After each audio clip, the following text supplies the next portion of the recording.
Hello, hello everyone. Hi, hello. How's it going? How's it going? Guess what? It's Monday. It's Monday and I'm here with some Yu-Gi-Oh! Because I am a very busy skeek this week. So we got all the same streams but on slightly different days. Alright, so last time we picked up Rex.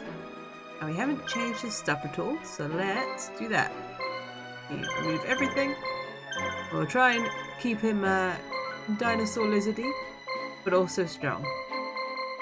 What have we got? What have we got in that? Yeah, Two-Headed King Rex is still good. That'll be his center.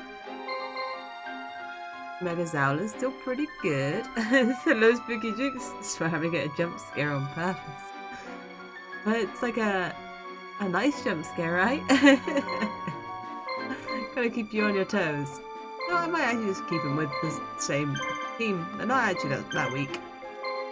So you know what? Enjoy. But I'll put Mega Zowler in the middle, because Mega Zowler's cool and carried me through Doors of the Roses. That's what it's called. Okay. Oh yeah, we've got polymerization. You don't have any dragons, you have all dinosaurs. So why don't you have a draconic, or dragonic, it's not a draconic, it's dragonic fury. We don't have so many medicines for you. Do I have a million medicines on all my other units? I think I do. Like, Mokuba doesn't need so many. Because he's very strong. So let's take the blue medicine off. But taking it off of the one I'm most likely to use it on. That one has like a load of turns. Oh, there we go. I'll just remove one from you. Oh my god. Stop pressing all the wrong buttons. Okay. Take it off of you. Put blue medicine back onto you. And you do only actually have one red medicine, so okay. I thought you had a lot more stuff going on. How many medicines did I give you? Not overly loads. You don't need to have the red medicines on this. Hello, Nitro Dale! How's it going? Okay, there we go. We've got a few things to give Rex. There's a date, and you promised, yes, you did promise to tell me how to get that monster. What I put on you? I'll put red medicine on you. I'll stick a monster reborn and a blue medicine on you. Then I do want to put this polymerization on someone, and it's going to be Bones, who has the Black Skull Dragon ingredients, I believe. Use 2 or 3 monsters together and makes them stronger. Try that. So, for Kaiba, at least the middle monster has to be big, like decent size. Is Cursor Dragon big enough? I think Cursor Dragon's kind of big.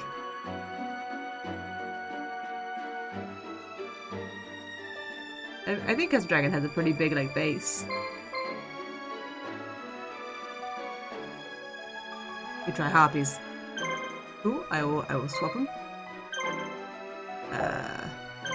Probably easiest done like this.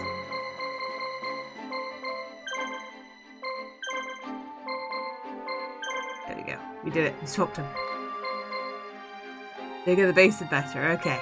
So I guess it makes it easier to like run into wherever this monster hangs out.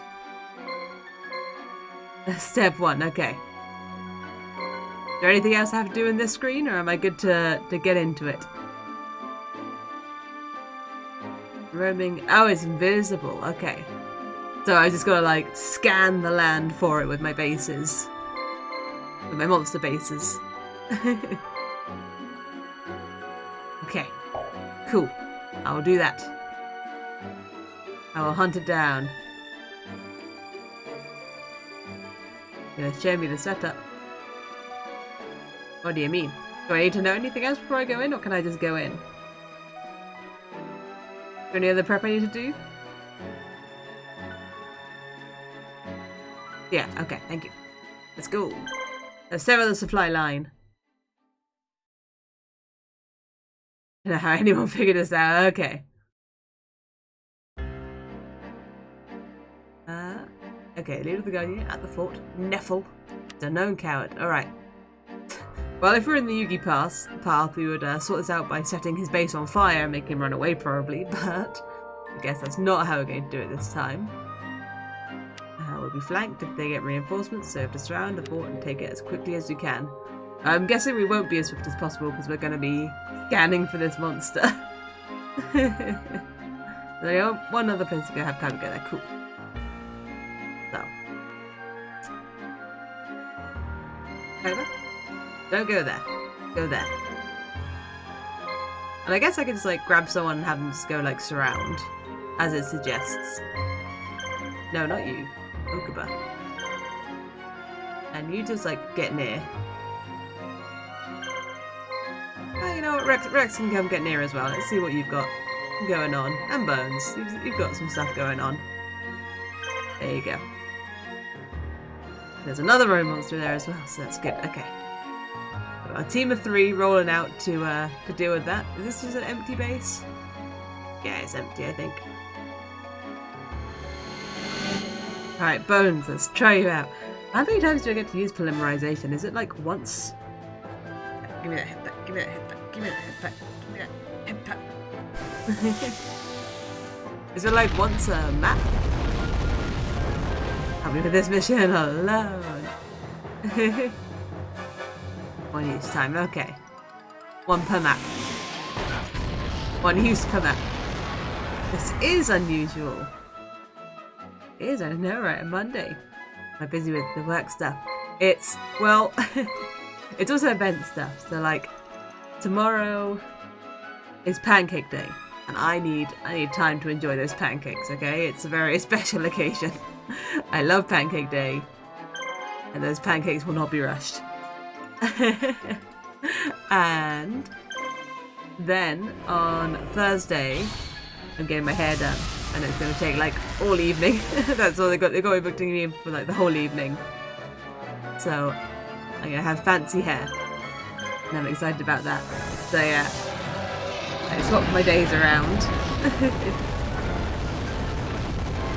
My headphones are up too loud. But it was decent to figure out our own monster web. Cool. Go out, work it out.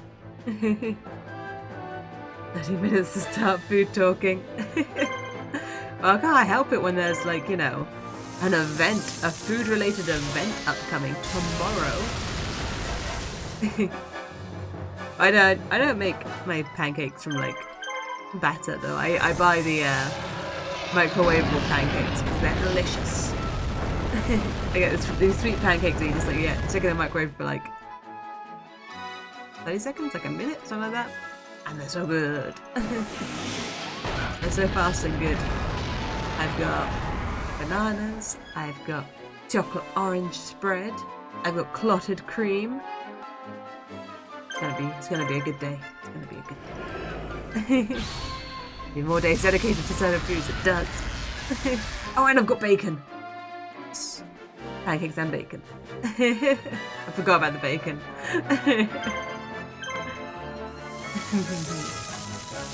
So yes. I'm very excited. I've been eating so healthy and so good lately. I'm very excited to eat my weight in pancakes.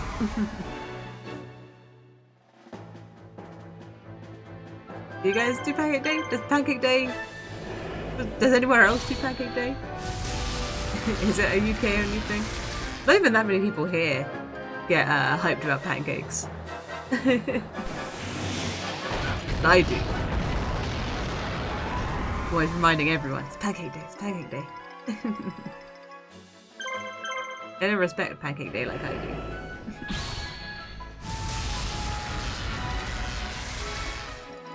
Zap. There was one year I had, I think it was Milky Ways, and I put the Milky Way in a pancake and then microwaved the whole thing, and so it all melted, and that was really good. I very much recommend that. If you have a Milky Way in a pancake, do that. It's so good. I'm sure most chocolate bars would work in the same way. Might other units leave? Or is Bones just the only one going? He was like the last one I asked to leave. Blueberry pancakes. Oh, you mean the pancake day here as well, but yeah, eat pancakes every once in a while. Blueberry pancakes are nice to have. They are. Pancakes are pretty great all the time, but they don't come up very often. Like over here at least, it's not like you don't get pancakes too many things. Pancakes are usually reserved for pancake day.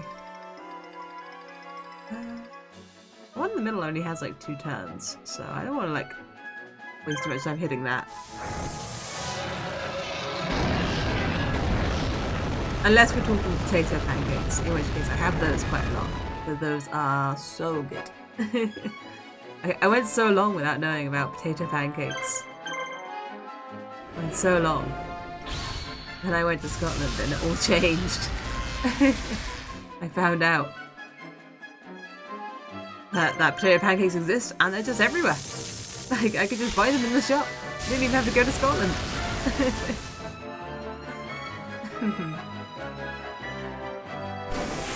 Wow, that paralysis did nothing.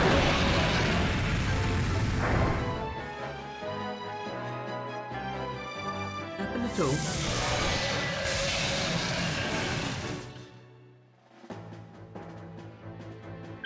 I can't remember what items we actually have on us. We do have blue medicines. Okay, you know what? I'm gonna use blue medicine on the red eyes. I'll save the polymerization for when either my red eyes or my summon skull get like kind of weak, and then use it to like save them.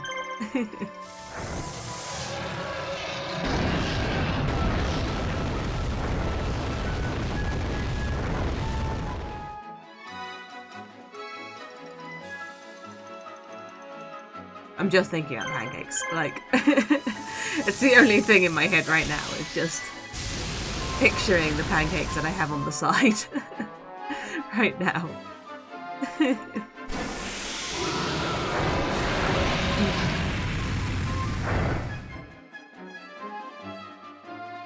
had such a healthy lunch today. It was like a proper, like the weightlifter lunches that you see online. It was just chicken and broccoli, but with a bunch of seasoning thrown on top. I use the blue medicine. Why would I use the blue medicine? Why wouldn't I use the red one? And an apple. Oh.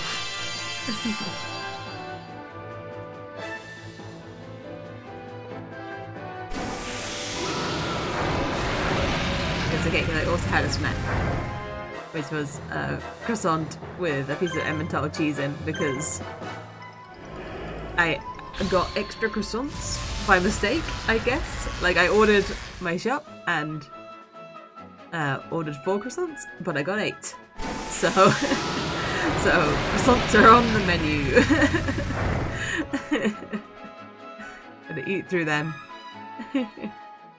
Which, you know, oh no, what a burden to bear. In a salad with fried shrimp. That does sound good. I haven't had prawns in ages. Let alone fried ones. I always think about getting them on the shop, but then I never do. Is anyone else ever going to leave this base? Like Mocha, I told you to leave first. I think. I wrote you were first on the list to go, like, line up. I don't know why you haven't. I mean, you'll make quick work of these guys, but, like, you could be halfway there already.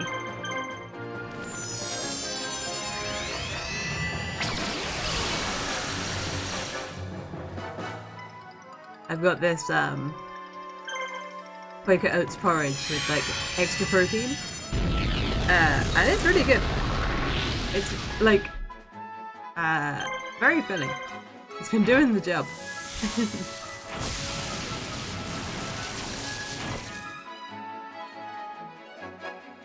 I don't get hungry until, like, way later.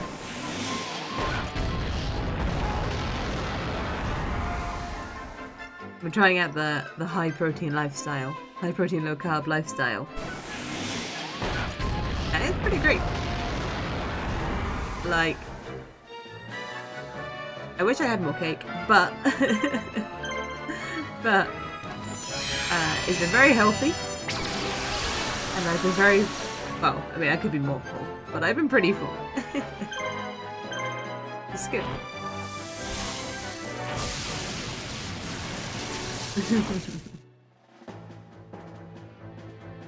There could always be more cake.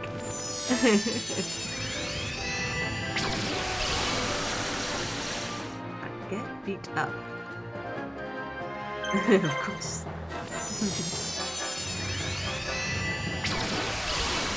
Oh, I do have some Haribo today, though. I did have some Haribo. It's okay, I'm allowed Haribo. I only had a portion size. I only had a small handful. 7 sweets, it says. Like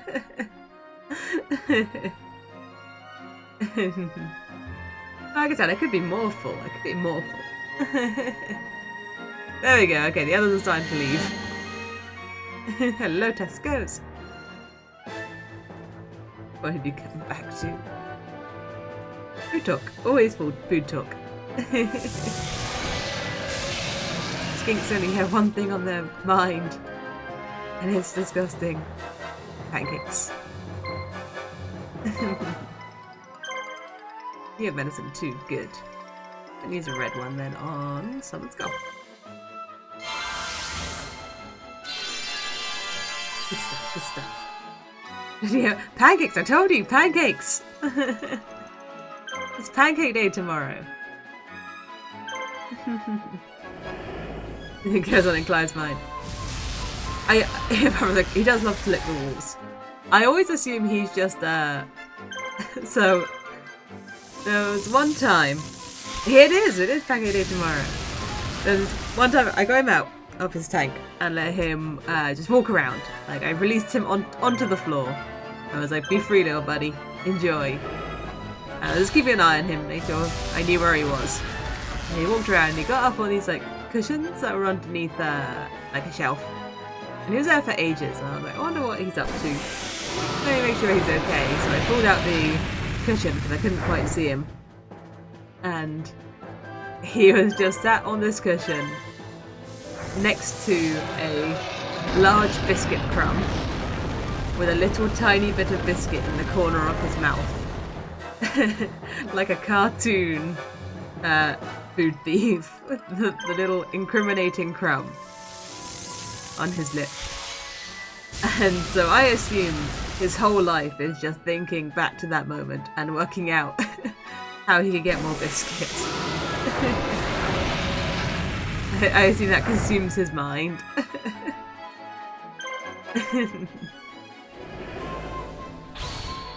Also lately I've been giving him a blueberry at the weekend, because I've been having blueberries at the weekend. But he gets one as well. And he always looks like he's trying to hunt more blueberries. He walks around, after I give him one, he looks around, looking for more blueberries. He's probably also thinking about blueberries. So you like the food I gave him today. I gave him, they're like, it's like food for bearded dragons. But that one's gardening. It's like food for bearded dragons, but it also works for skinks. And you like it's like kibble almost. It's like dry kibble that you put in water, and it kind of like puffs up and softens up and gets a different texture. So it's supposed to be like a bug-like texture, but it sticks to the lizard's tongue easier. So I made him some of those. I've given him them before, and he didn't really care that much. But today, oh, he cared today. And he went for the first one. He dropped it. So I was pointing him in the right direction. He got it. But then he seemed confused about what it was he ate, because he liked it.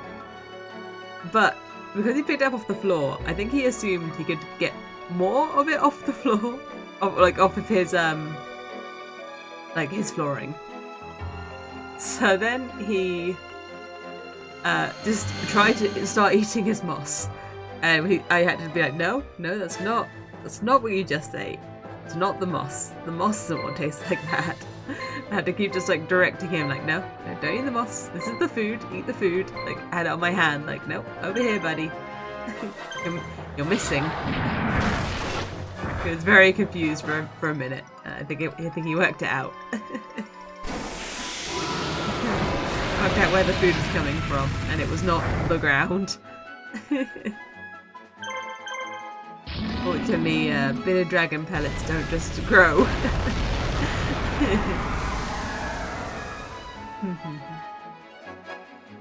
And even if they did, he couldn't be trusted with that kind of plant. Because he's a skink, and skinks are destructive. We love to dig, and especially dig up plants. Favourite. Uprooted all over the place. Wouldn't work out, even if they did grow. He was pretty into those. But then, so I put the rest of them, he didn't eat all of them, so I put the rest into a bowl for him to eat at his leisure. And he did eat more of them, but he left one.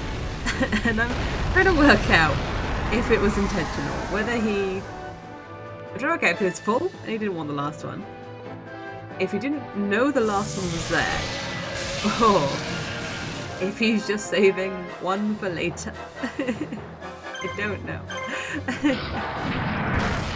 I need to see with what intent did he eat the others. How determined was he? How hungry did he look?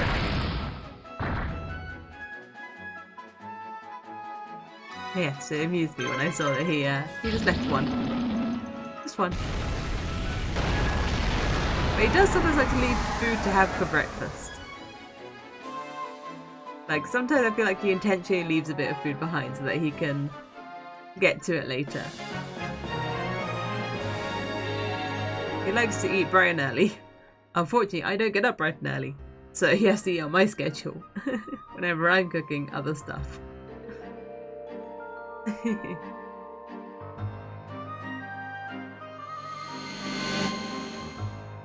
Itchy nose, itchy. Ah, the itch moved. It's on both sides.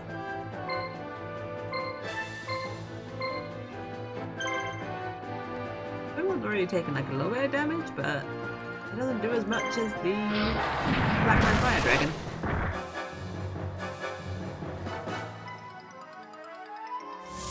I cracked out my virtual reality headset for the first time in a million years.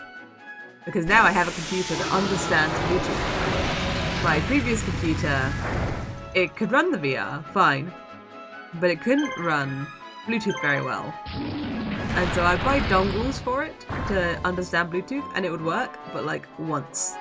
And then it wouldn't work again. I kept buying these dongles, so they always worked once. But I couldn't work out why. It's very confusing. Now I have a computer that understands Bluetooth, so I can actually keep my controllers connected. I have a Windows mixed reality headset that didn't release in Europe, but I picked it up. I went to Hong Kong actually.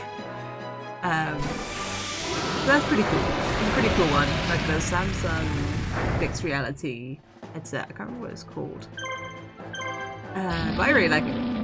It's much less heavy duty than the Vive, which I have. Like I also do have the Vive, but mine's like, you know, Gen 1 Vive, like the first batch of Vives that released. But I was very excited for the start of VR. And that's bulky. that's like a neck workout to wear. and also you have to put up the light houses, have them in the walls. So it's a bit easier. It's a bit easier to have the Windows Mixed Reality, which just works our stuff out by you looking at them. Love wiring. Yeah, don't they have a wireless one now? Mine's still wired. But I also don't have very much space now. So I can't really like walk around too much. I have mine in like standing mode. I have like a bit of space. I have enough space to like, you know, swing my arms around.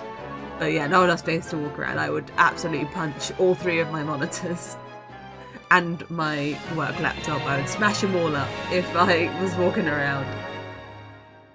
And also my fists. I had that a lot. It's really weird in VR because like you're aware that you're in a room full of things.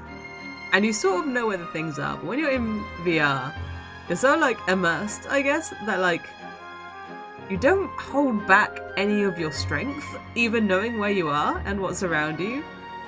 You just, like, you swing full force all the time. I don't know what it is. There's no way to stop it. Everyone does it. And so there were many times where I just, like, slammed my, like, knuckles into the corner or something, or into a wall, or punched a bookcase. I am, I'm almost there. He's en route. Yeah. It just happens in VR. I don't know what it is. Is this something like not seeing stuff that's just like, yeah, full force activated by any cannon and double the range? Okay, I shall. Once I take this over. Oh, which I will because there's nothing to fight here. Okay.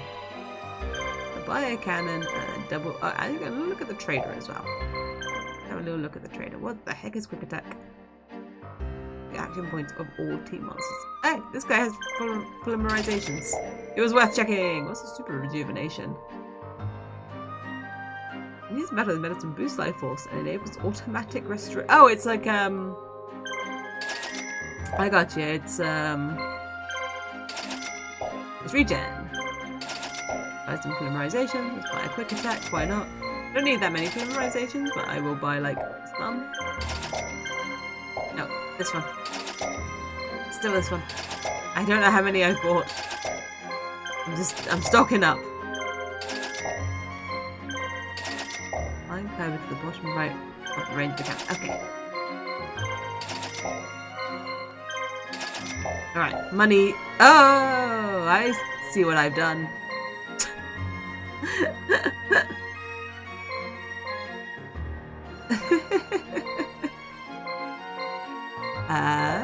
How do I get more money? Oh, I could just walk around, couldn't I? I mean, it's just like in a place, isn't it? I don't need the cannon, that's just speeding things up.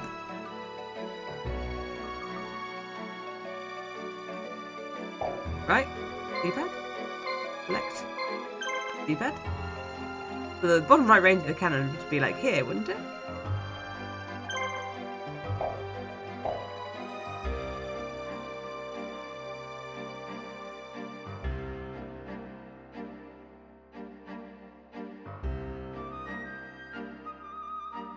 No, I'm not doing cheat codes. Absolutely not.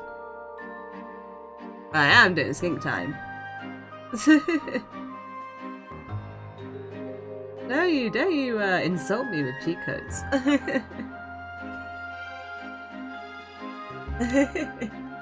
But I did not consider that I would need money for the cannon. I did not consider that.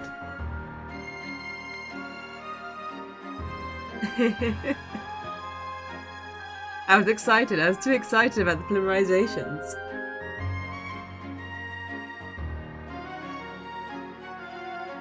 Now we look at the skink who stares forlorn. So earlier on today, he does a thing where he rubs his nose against the glass. And earlier on today, he gave the glass a little scratch. I was like, okay, buddy, I'll open the door for you, let you peep out. And he was hanging out. Then he walked into my hands, and he didn't seem to realise what he had done. And then he realised I was holding him, and he was like, "Oh no, I've fallen into your trap. Now I'm being held." So then he looked at the glass, and he just started rubbing his nose against the glass from the outside. I was like, "What are you doing, buddy?" Normally he rubs his nose against the glass, like, "Let me out, let me out." And this time he's rubbing it like, "Let me in, let me in." I don't want to be played with. I want to go back home. I was like, really? Really, buddy? You're going to rub your nose against both sides of the glass?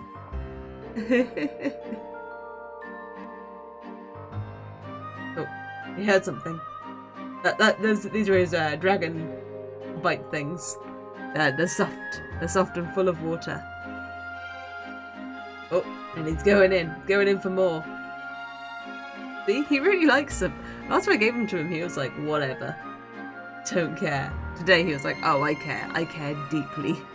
I've never cared about anything more. Dragon pellets.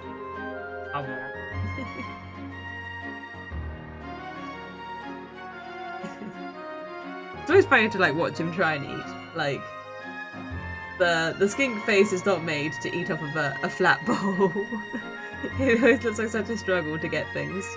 But these, like I said, they have the texture that like helps it stick to the tongue easier. So he can just sort of like knit them up.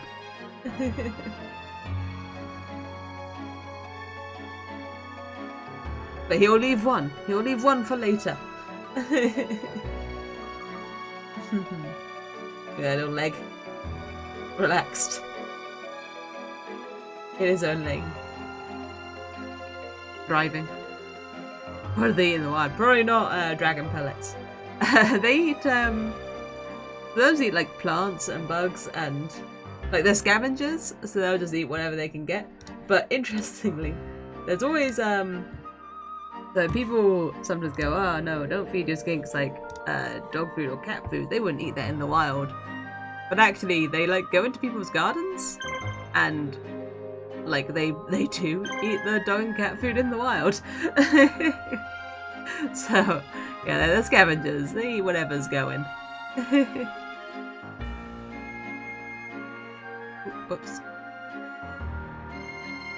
He wanders. I think this spot is good, like around here. They said it's like double cannon range, so it's not gonna be like much further than around here.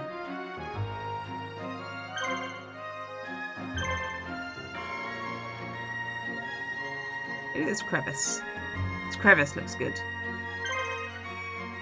Check the crevice. There it is. Is this the guy? It's Metal Man. Perfect. Did it. Thank goodness. Someone I can talk to. He's an alien. See, it wasn't that hard. You know it's within cannon range. Moshka. Mosha. It's in the hand of friendship, but you never go into this early. See, just go towards the crevice. Control your spaceship. That's if I end up trapped in the primitive computer program. So no another game character. He is trapped. He is like us. He is real, just an alien. Okay, very odd. I must find a way out. In the case, I thought to offer my help to you. My timing is... Oh, is it to do with timing? Yes, you are what they call a marshal. I am. Some kind of monster. So, by fighting for you, I'd be working on a way out of this world. If I reckon I'll scratch yours. Alright. Welcome to the team, Moisture Creature! That's not the name you gave me, but I appreciate it. Well, so it's time-based as well as like location-based. That's interesting. I just assumed it was just in a place. Classic dude. Got him. Alright, time to win. Oh, you said there was another roaming thing somewhere. But I didn't see it. I assume it's like in this grass.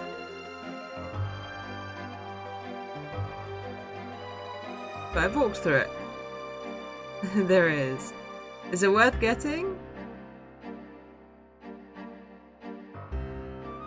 I'd like to know where. Is it like around here somewhere?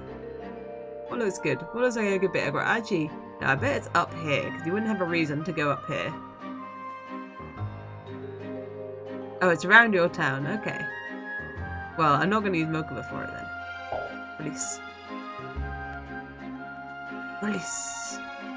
Oh, so it's probably behind your town because it's like an RPG.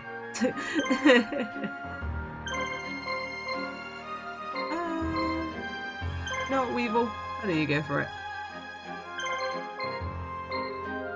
And Pegasus. I bet it's going to be on like one of these sticky out bits.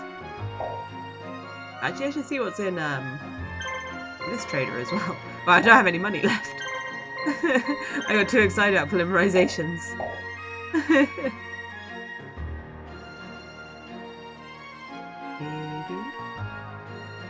I love the way this beetle flies. It happens. So excited. I haven't seen them ever. Not here? Not behind the town. Oh, there we go. It's over there. What's the Garuzis? Is that what that one is?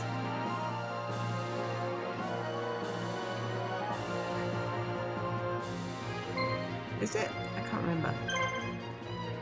Surprised I remembered its name. Of course, it's a classic Yu-Gi-Oh monster that gets his name called out all the time. Yeah, roses. Rosies. I'm trying to do a Joey accent. I cannot. I cannot.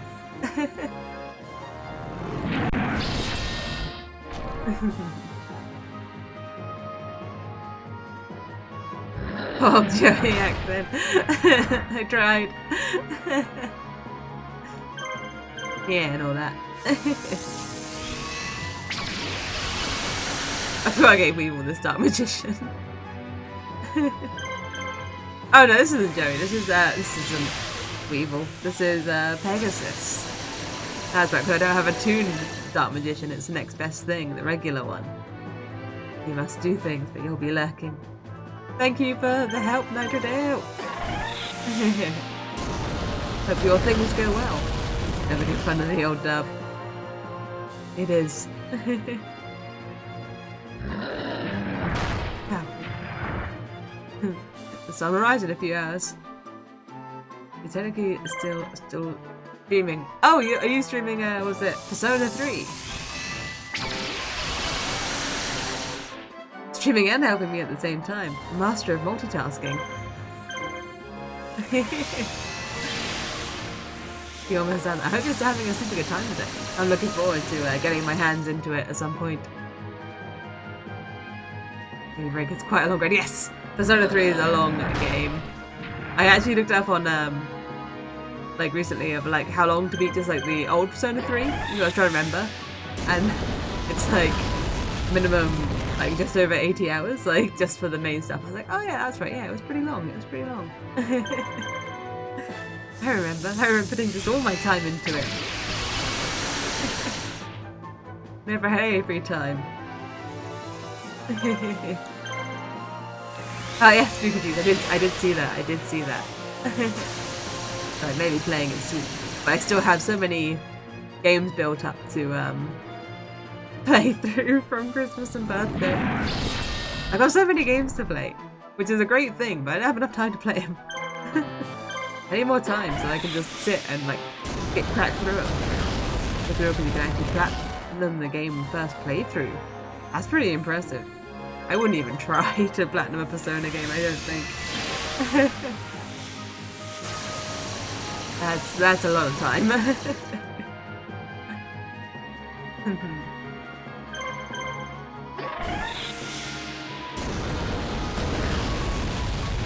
I don't like 100% that many games, but when I really like a game I do.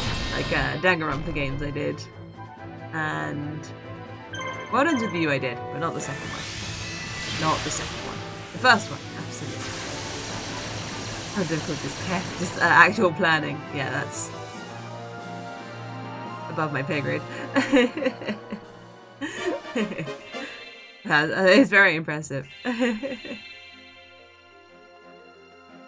Alright, we beat him up with an inch of his life so he can join our team. You wouldn't want to kill him, that'd be cruel. He wouldn't be able to join us if he was dead. Bruisies! And Mountain Warrior! Okay, good. Good stuff. Alright, now time to kill this guy. In you go, guys. Get him. Ah, there! Genuine fear! Thank you for your help, Nitro! Have a good rest of your day! Bye bye! Spin. Up. Up. I was very worried when I spent all my money. I was like, oh no, I won't be able to do the thing. That was good. Genius. Nothing will stand in my way. I'm interested to look at the moisture creature, see what his deal is.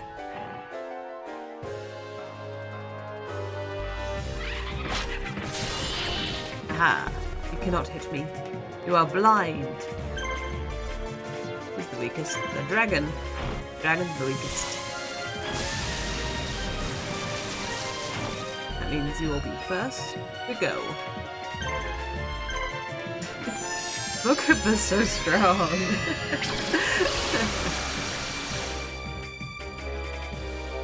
Mokuba's so powerful. Mokuba with Teia's team. Unstoppable force of destruction.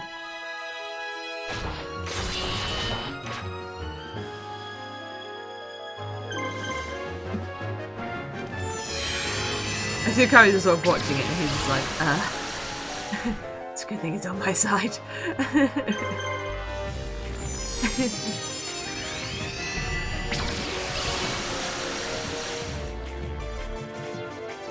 Right, it's 2 down and we've still got 1,000 moves to take out the last unit.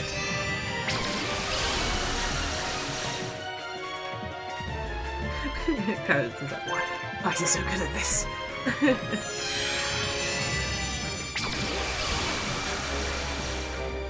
Is very stronger than my dragons.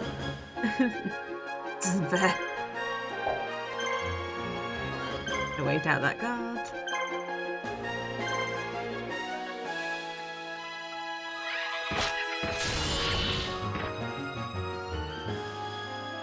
It did unblind, which I don't appreciate, but it's like the last thing that it'll ever do.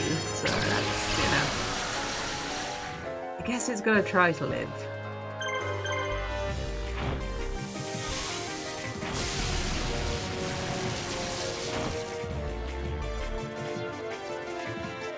Alright, destroyed.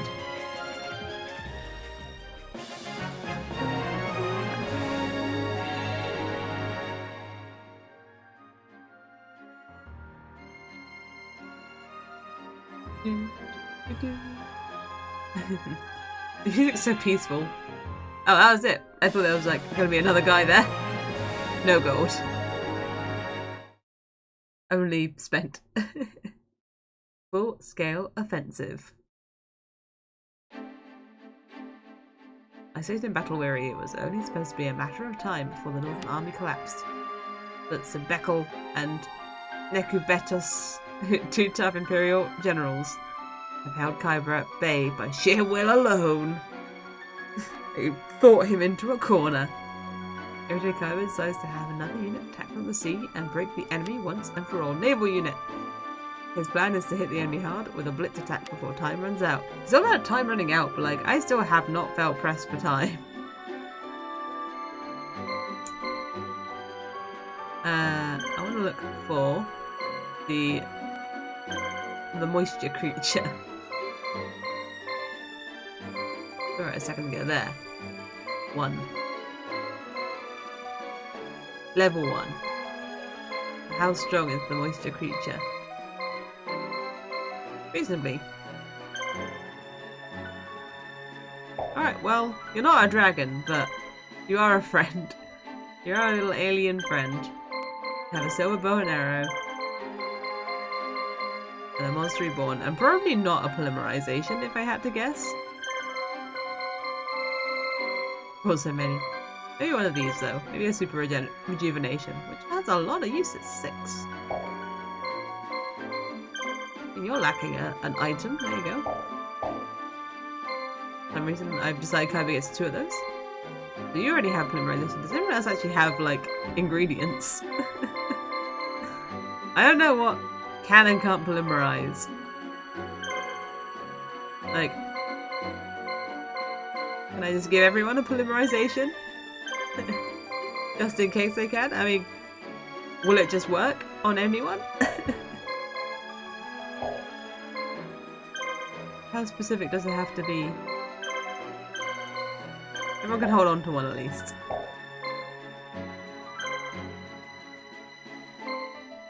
Oops, wrong button. I have a super rejuvenation. So you've already got one. Any spaces? You do? Everyone gets one. Just so I can see how it works. Did I already give you one? No. Well, I mean, if it was like, it was the roses, then this will not polymerize. Okay. Good stuff. I'm gonna make a quick save.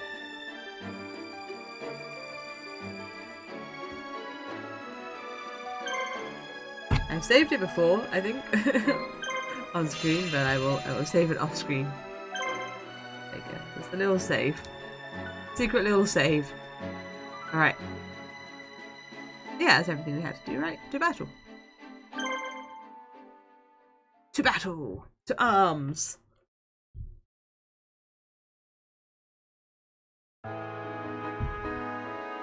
Okay. General Neku Betos. His helmet is like a crocodile. The enemy is attacking from the sea. That should be a specialty if he's like a crocodile. Ahaha! Additional bug. Okay. Okay, we're across an island. I didn't expect to be so far away. Well, let's send people around. Let's go. You can go there. Pegasus. I don't want you to go that far. I'll send Mokuba to the furthest one. He can travel the fastest, I think.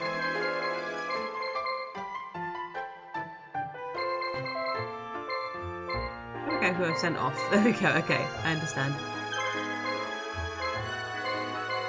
I don't want to send Weevil. Like, well, really, everyone else should get out of here. Let me do manual selection. Send some units off to this vicinity. I'll leave Kaiba and the labyrinth guy to defend the home base. And hopefully I'll work out how these polymerizations work. I just didn't have a need to use it last time on Bones. Gonna be our first thing to take. We'll have all of the islands. That's Pegasus. Oh, okay, we're over here first. It's interesting that he's not leading with a sea serpent across the sea. Instead leading with his, like, monster tamer.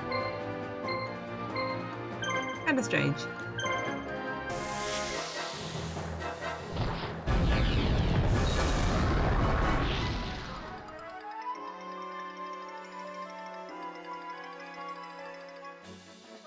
I don't remember if I put the polymerization on it. I think it was the ant. But again, I shouldn't really use... Well, I'll just see if I can use it. If it's an option. Oh, what? It's your skills. It's your buffs. I think. I assume buffs.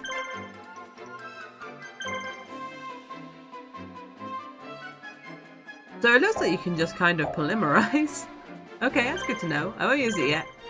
Because if you polymerize, then the two monsters combine, and you get one creature with full health.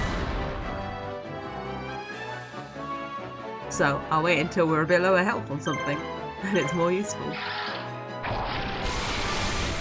But I could just like polymerize anything with anything. Is that how it works? It doesn't feel like that's how it should work, but that's how it looked like it would work. And can it fail?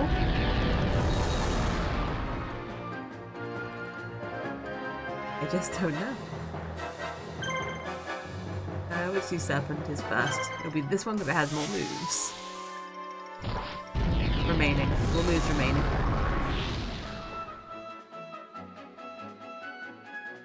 I like the sea serpents so that they have arms. Like the two long fins. Kind of like little arms. Like a sea skink.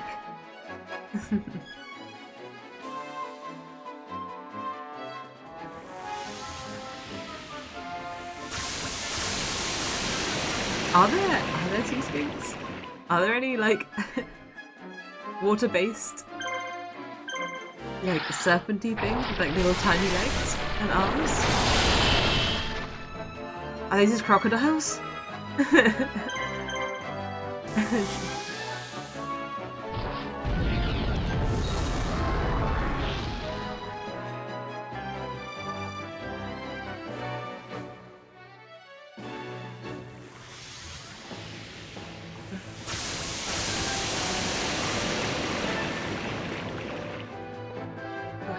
So stiff. Gotta try and stretch it out. It's almost like I've been sitting down all day. You know what? No, I did a little bit of not sitting down today. I went to the gym. Ah, you're guarding. Went to the gym twice. I played some Beat Saber in VR that required standing up. Did you guard or did you wait? I'm not actually sure. Okay, that one definitely guarded.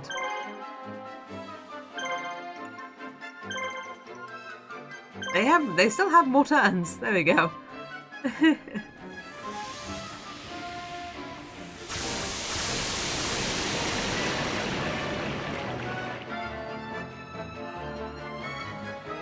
You could use a heal.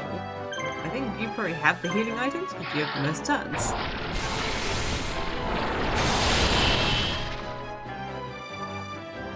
I think you'll do kind of like the same sort of damage. I'm hoping you have a red medicine on you.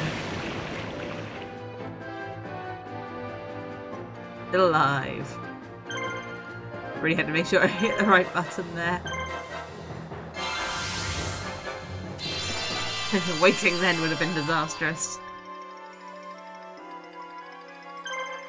Right, we're good.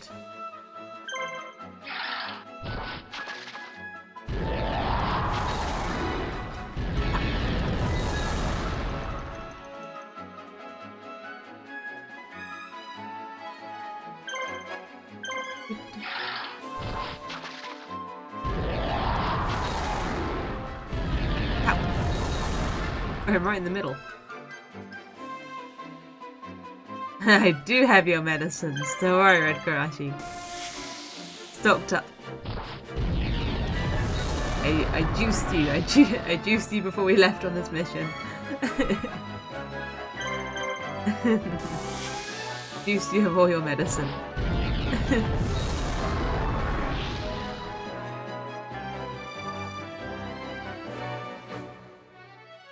Alright. Definitely won that. They are no more. They are dust.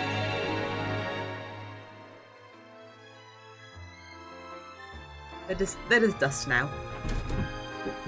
Crash into my desk then. And to wiggle my chair away a bit so I could lean back better. Crashed. I would like to look at the trader. I cannot. The trader is closed.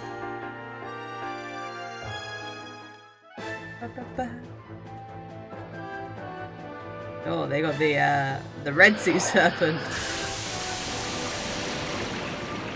They have a variety of seafood on this team.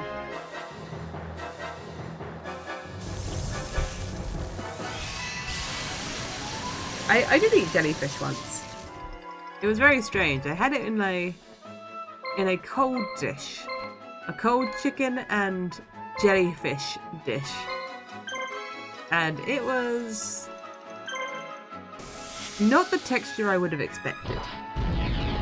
You expect it to be like jelly, right? It's in the name. But it was like, it looked gelatinous, but then it was brittle.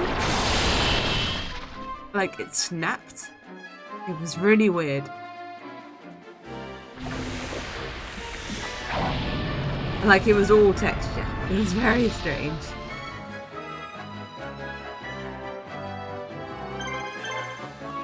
I'm not a super big fan of like a cold meal necessarily. I don't really like cold noodles. Had those before. But yeah, I like cold sushi. Delicious. There are some things I find, but most things are good warm.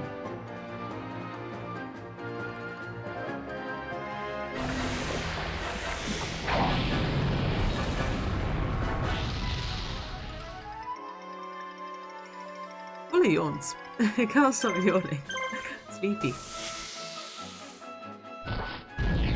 I accidentally cut my finger earlier because I think someone was complaining that they always cut themselves on bread knives, and I was like, that's silly. How can you cut yourself on a bread knife? And then today I was using a bread knife to cut into a croissant and I wanted to put cheese in it, and I had the croissant just in my hand and I just cut the croissant towards my hand, using my hand as the cutting board, and just cut through my finger. Like, it was, I reacted quickly. I was like, oh right, yeah, that's how you do it. So that's how you cut yourself with a bread knife. You use your hand as your cutting surface. It makes total sense. With a really sharp bread knife. Freshly sharpened. I have a big cut on my finger. Thankfully it's not on a joint, but it's like near a joint, so every time I move it, it's like, ah. I can feel it. It's worse when it's on the joint. So it's like, no matter what you do, you're gonna feel it. But yeah, it's close enough to it to be annoying. Like, as soon as I did it, I thought of the person who's always like, oh, I cut myself with bread knives all the time. No other knife. I was like, ah. Now I've done it, I understand. But my croissant with cheese was really good. Had Emmental cheese. I really like Emmental. I didn't really know that I really liked Emmental until kind of recently when I ordered some. I was like, oh, I think I like this. And also, I was just like, oh yeah, this is like the best. I could just eat slices of this. Like all day.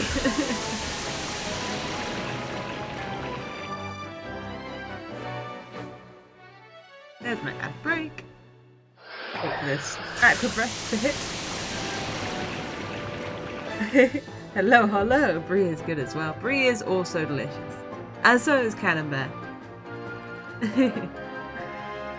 Cheeses are pretty great. But Emmental I could just slices. Hello, hello. How's it going? How's your Monday treating you? There he is. Confused. He found the rock and doesn't know what to do. He's reached a dead end. And now he will look like he wants to be free, but he does not want to be free. Pecorino? I don't know what kind of cheese that even is. I really like, you only really get it around Christmas. I really like Wensleydale with fruit in. I'm a big fan of the Wensleydale with fruit. It's divisive. I like it. I had a white Stilton with I think it was like peach, I guess, or apricot. No, it's probably apricot. And that was good. That was good. It's kind of like Parmigiano. Is that Parmesan? Is it the same as Parmesan cheese? You're out here with all the proper names for things. I had a friend with who did a cheese party kind of thing, and they had this one cheese that I don't know what it was. It must have been some sort of cheddar, but it tasted exactly like a cheese string. It was like the adult version of cheese string. And now I want to find it because oh, he fell. Go back. I want to see him fall. But when I was like a kid, or a teenager. Goodbye. He is beauty. He is grace. I would always whenever asked what kind of cheese I liked. I didn't really like cheese. I was a cheese string kind of person. That was the closest to cheese I liked. And then ate this cheese. I like cheese now. But yeah, that is party. Ate this cheese and was just like, wait a minute, this is a cheese string. But it's like a a round of cheese string. Yeah, Parmesan. Parmesan's pretty good. Parmesan's good. Delicious on pasta. That's mostly my sweet. I do like raclette. Raclette's really good. But that also doesn't come up very often.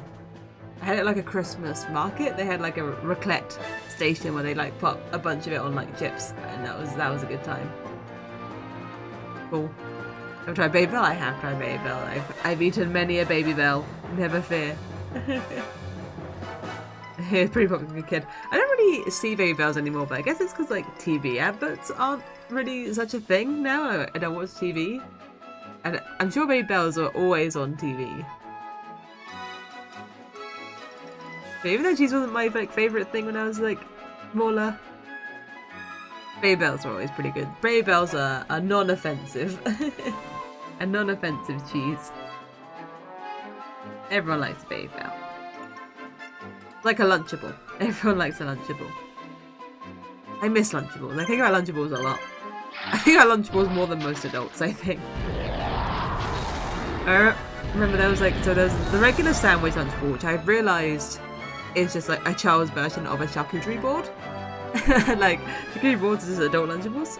But there was a little sandwich version, which was just the meat, crackers, cheese kind of deal. But there was the pizza one. The pizza ones are really good. Where you had like the round and then you'd put like the tomato paste on it and stuff. That was a good time. But then there were the hot dogs. The hot dogs. I can still remember the taste of the Lunchable hot dogs. You had little buns, little hot dogs, and like the ketchup put on them. They were so small. The flavor is still with me of those. Let's use a red medicine. I still want to use this polymerization, but like not out of nowhere. They're like blue cheese.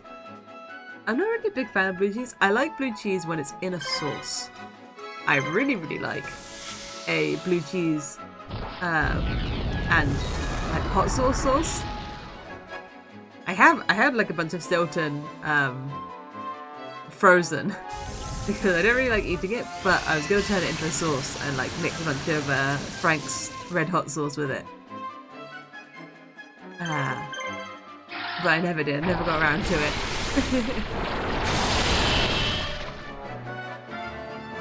I'm a big fan of Frank's hot sauce. I like the flavour.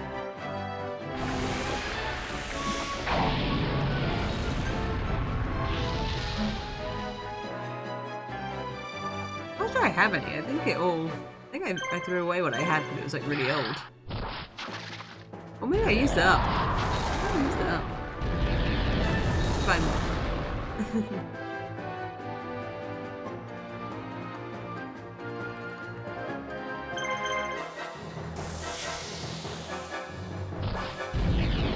You're doing well. Yeah. You're brewing some tea. What kind of tea? What kind of tea you brewing? I'm trying to drink more green tea. I don't have green tea with food. But apparently if you drink black tea with food, you don't always like absorb everything. Like, I think it maybe stops you from absorbing iron so well from your meal. So I'm trying to switch to like drinking green tea with meals. And I had a bunch of green teas, so that's pretty good. That's going alright. I think today I had like a ginseng, like matcha tea or something. It was tasty. Maybe it had some ginger in it.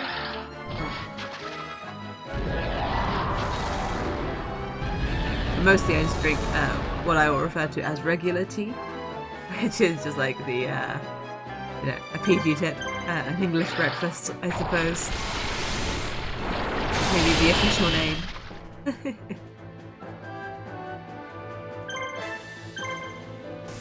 Floral berry tea blend. Flower petals and raspberry blackcurrant and cherry flavors. That does sound really good. That sounds super tasty. Oh, that guy was gardening, I didn't realise. Yeah, that sounds like a good tea. I'm not a huge blackcurrant fan. It always makes me think of Ribena. I don't really care too much for Ribena. I remember having, yeah, I had a blackcurrant tea once, and was just like, this is hot Ribena.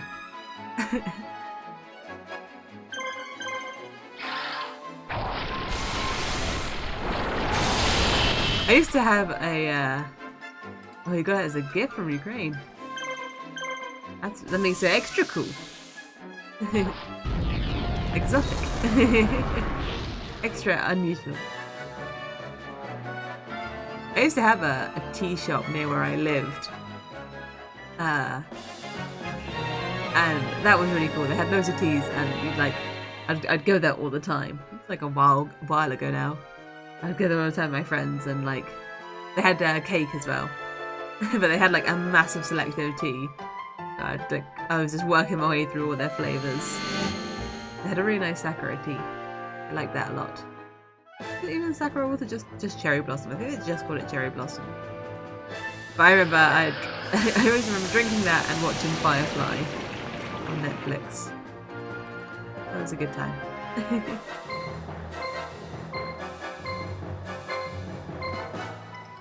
Yeah, I need to drink through more of my teas because I get into the habit of just drinking regular tea like all the time because it's delicious.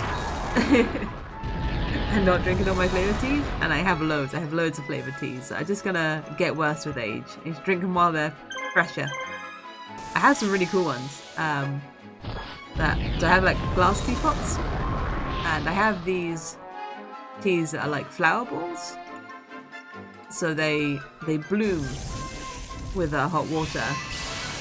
So they start off just like a green ball, and then it will be like a full-on like big flower, colourful flower like display thing on the inside. And they're really good flavours. Like I thought it was all going to be show, and then the flavours are really good as well.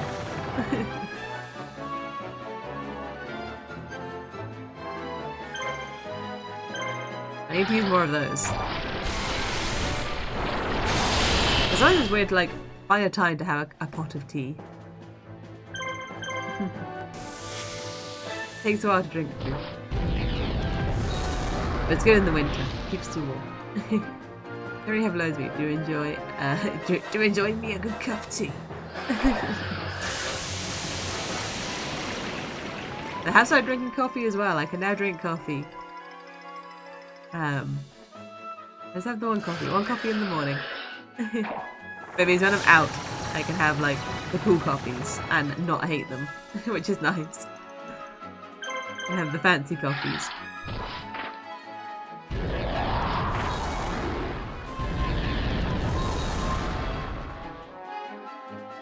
And I feel like places are more geared up to give you a cup of coffee than a cup of tea.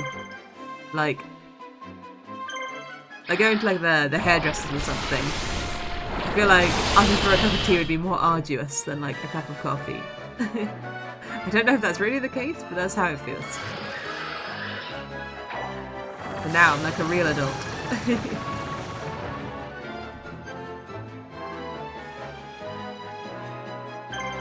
I didn't mean to wait. Let's try this polymerization. I'm interested. We still have a ton of moves, but I just want to know how this works. If I really can just use it with anything. No, it misses. Okay. There we go. Now we know. It has to be on suitable ingredients. Can't just combine with anything. You only have red medicine. That's not what I'm looking for.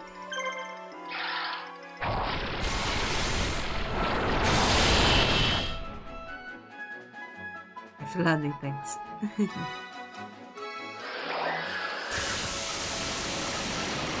I still love how that ant dances. He feels the groove. Oh, you only have red medicines as well, huh?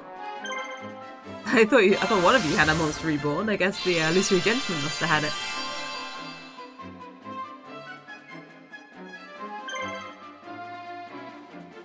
Oh, that'll be Weevil turning around.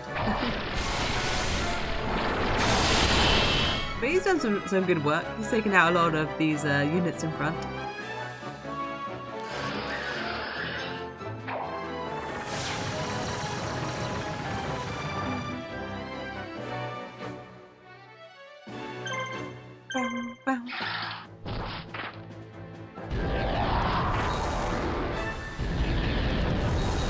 I I have the thing to make cold brew tea.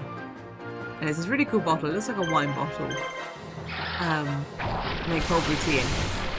It's really great in the summer. And I bought these like cool flavors to make cold brew tea with. I was trying to remember if I which ones I still had. And I think I still have like all of them. I think one of them I bought was candy floss. I had candy floss tea. I think I have like a sour cherry mascarpone one as well. I think it was good. I think I still have some of that left. Okay, people, you need to bail. Run. Run away. Quick. Flee. Flee the scene. You can avoid getting caught. He did! Great job.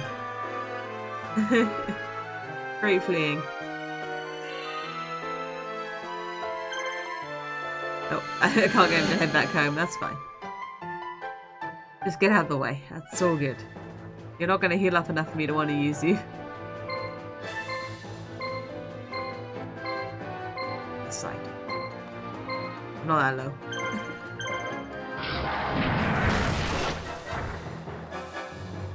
I don't know if I have polymerization ingredients on this team, but I guess like I assume like all the other items are polymerized refreshes after the battle, after the map. So I guess I can experiment. See what I can and cannot use. That's guarding, but I think I'll do 2 damage through the guard. Yeah, 3! Perfect. 1 more than necessary. I saw on Steam that Dominion released for free. It's a card game that I used to play online. I think I got like a link for it in a Humble Bundle once. It has like some DLCs that you have to pay for, but like the base game is free, and that game is really fun. I've been playing that, and I got surprised by how into it I got. I accidentally stayed up a bit late one night playing it. Like a deck building game. What now? Dominion, it's called. Yeah, base games are free. So I've just been playing the base game. And yeah, it's a deck building card game. With quite a lot of people playing online. Like, I've had no problems finding an online game. With just the base pack. Which I've been quite happy about. And it's like, so it's one of those games where you start off with just like some currency cards. And then you gotta, you exchange them each turn for like either greater currency to draw or effects that will hopefully lead to you winning. That will do things to maybe help you or hinder the enemy, maybe draw cards, maybe give you more actions, maybe put things in your deck. With the intention of buying the sort of victory point cards once you have a good system going. Try to like work out what things are good to have versus what's just going to make your deck like too bulky so that you can't draw what you need.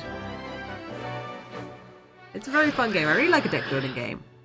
I played Star Realms for a while as well. I've been playing that on my phone for a bit, which is like a similar thing but like in space with spaceships instead of just like a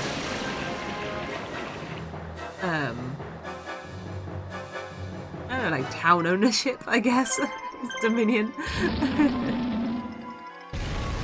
So a town is a kingdom. Probably a kingdom. Yeah, provinces and duchies and stuff. You'd have that in a kingdom, not a town, wouldn't you?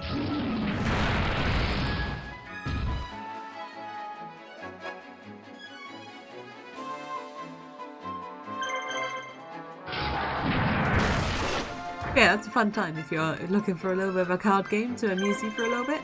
Check out Dominion. It's free.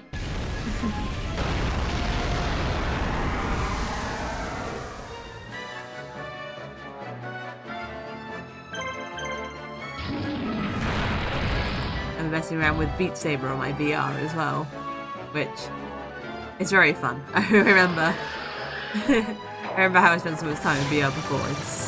Beat Saber's a fun time. Also very hard. Very, when the levels, when it's getting harder in the difficulty stuff, it means it. It means it.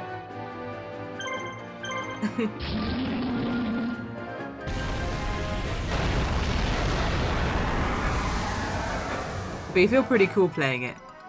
It's a funny game because you feel really cool while you're playing it. And it's like, so if you don't know what Beat Saber is, it's a VR game where it's a very neon rhythm game. These like coloured blocks kind of come at you, and you have these two lightsabers in your hand that you like cut the blocks up with, and the blocks will say what direction to cut them. So you gotta like hit them the right way at the right time as they're all like coming at you to like cool music, and you feel super cool in the game. And then you go, I bet I look super cool playing this. And then you like see what you look like playing it, or you see someone else playing it and go, oh no, I do not look cool playing this. Not even a little bit. It's much cooler in the game. Yeah, Beat Saber. It's very fun. Very fun game. You know what? We don't have very much money. I probably don't need to use the traders. If you have VR, you gotta check out Beat Saber. You lost one of your units, which isn't ideal. Let's get Mokuba coming over. We're gonna need a little bit of help. I'll let that just run into the main base. I'm not convinced you can hold it down. Or maybe you can, but like, you definitely can't. You do know the game. It's a very fun one. And I found out recently how to get like the custom maps and stuff, so I grabbed some custom songs as well, so I can play those too, but they're all like really hard. Whenever anyone makes like a custom song or a custom map, it seems like there's like, yeah, like make it hard, make it super tricky. And I guess I get it, because like once you're super good, like you're gonna want just like hard songs, but since I've only been playing it for a couple days, I like went to play one. It's like, I can maybe do hard. I've been doing alright in the campaign. I used to play it, you know. I could do hard. I was like, I cannot do hard. I cannot do hard. Oh, they're level high. I need to download some slightly easier ones. And do more of the campaign. Warm myself back into it.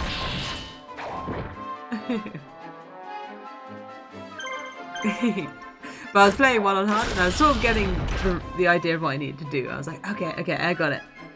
Because initially it put up like a wall, and then it put a note inside the wall, and I was like, wait, I can do that? I can hit notes in the wall? I thought I had to like avoid the wall.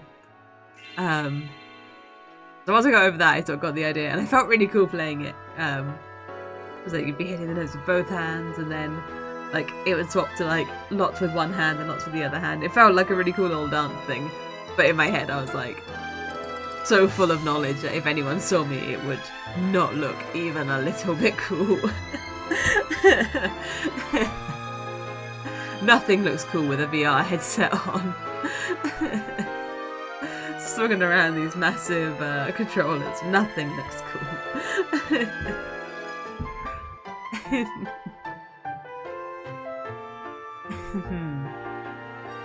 But it feels cool, and that's what's important.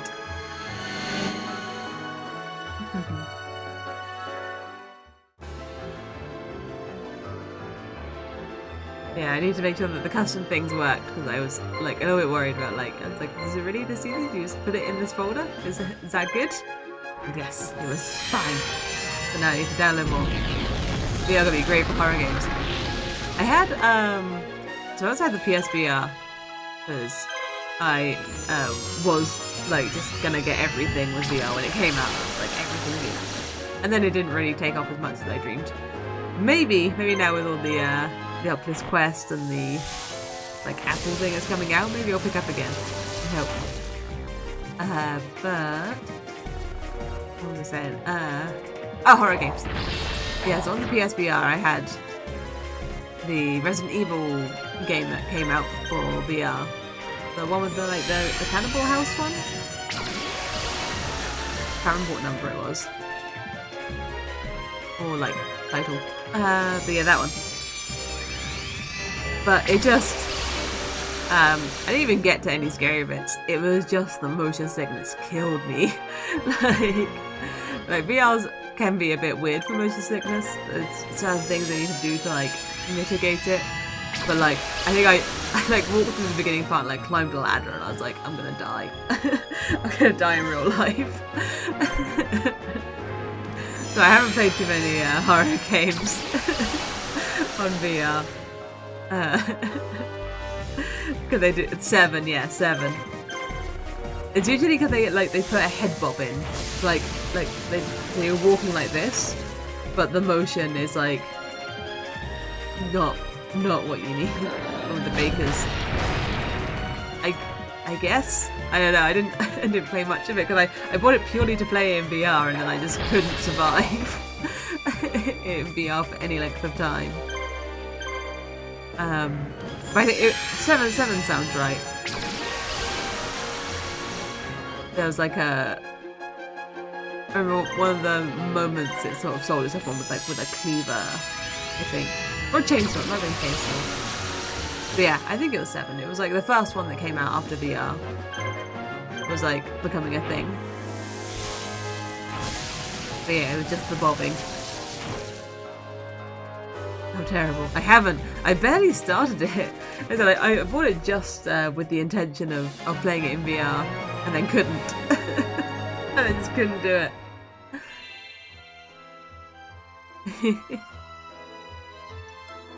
I think there was a thing where it was like, I think maybe you can have a cage on your head.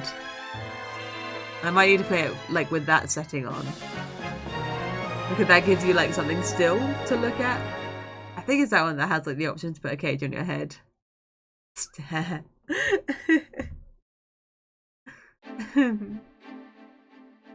Don't stare at me like that, Harlow. After the defeat of the Northern Army, the resistance quickly increased its influence in the north. It soon had control over all of the north and was steadily making its way to the strategic Eno fortress. To avoid mixing with the northern resistance, Kaiba returns to his base in the east to attack Nonba Castle. The Emperor leads his troops into battle at Nonba. Kaiba finds out that he may be old, but the Emperor is no pushover. I didn't read that right. I was like, hey, Kaiba? Is Kaiba having like a little age crisis?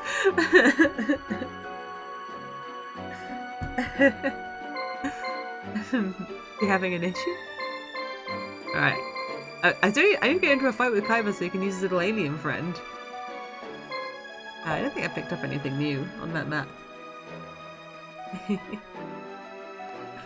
Maybe I can just play it on regular PlayStation instead of VR. I assume they're releasing a new PSVR to go with the PS5, but I don't think the PS4 one would work on it, would it? Yeah, but it's great, especially sequel Village. We love that one. Just play them if I like the genre or the saga. I used to play Resident Evil games. I haven't played a Resident Evil game in a long time. But I really liked them when I was too young to play them. I was a big fan then. I really wanted Nemesis. I remember really wanting that. So it must have been, was it Nemesis is like 2 or 4? 3 or 4 even. So I must have played 2 or 3. I remember I had 2 discs. I played one with 2 discs and you could play as Leon or a lady. I think, was it Leon? You could either play as a man or a lady. Depending on which disc you played. Stars.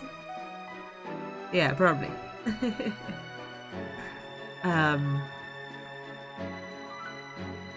Yeah, and I really liked that. And then I really wanted Nemesis, but I never got it.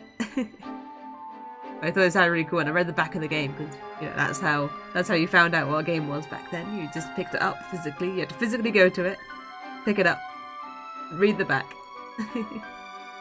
Yeah, Resident Evil 3 is on with a Nemesis or Jill.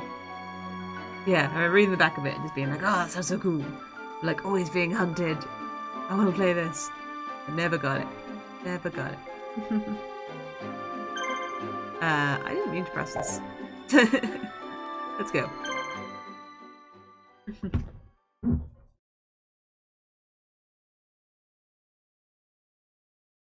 Two of them was Leon and Claire. Yeah, that makes sense. So I played 2 and then wanted 3. Bye-bye. Okay, we're off to fight the Empire. Now, mission number 1, beat up this old man. Okay, I'll achieve my goals and have an end to your rule. And then I'll work out how to leave this video game that I am trapped in. I like the Kuiper's like, okay, I'm trapped in this game, but I'm not going to worry about it. Instead, I'm going to focus on my revenge plot against this, like, assuming NPC. I'm going to carry out the revenge plot and then worry about my mortal life. One thing at a time. And then worry about my corporeal form. Okay, let's send Bones that way. Let's send Pegasus this way. I'll send a Rex and a Weevil each way. Ooh. Didn't get there in time. There was a PSVR game I really liked that I was really surprised didn't later come to PC and become like an esport, which is Rigs. I really loved Rigs, and it's like everything that people want from a VR game. You control a giant mech in like the cockpit of a giant mech, and you play like sports. I think that was maybe a death, like a death match mode as well, but the best one was the sports one. And that game was super fun, and I'm really surprised it like didn't do anything. That was like my favourite PSVR game. And it didn't make me horribly motion sick because you were in a cockpit, so you had like all the stationary stuff to look at.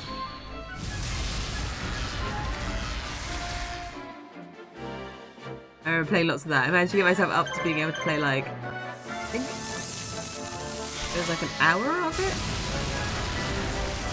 Because I have to wean myself into being able to play VR for any length of time.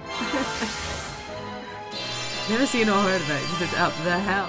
And I know, it's so cool. It was such a good game. It's exactly what people want from VR. Though it was weird to like look down at like your character and see like a different hand than yours. That was like kind of strange. Don't worry, water disrespected. That was kind of weird. Or like if you looked like really like you tried to look down really hard, you could like look inside your own body, but not your body. And that was that was weird. That was always strange to do. You look at it, you're like, huh, that's not me. That's alright, expect me to be, but that's not me.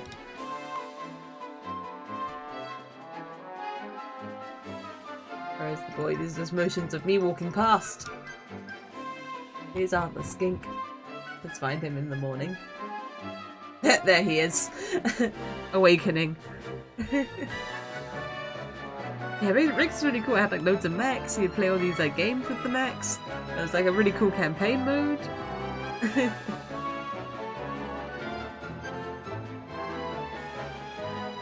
was very fun. I also played the Eve VR PSVR game as well. Eve Valkyrie, that was it. I really liked Eve Valkyrie too. I thought that was going to destroy me. Like spaceship dog fighting. I was like, oh, if there's a way to get you motion sick, it's got to be this. It's got to be VR spaceship dog fighting, but it didn't. It was really well done instead.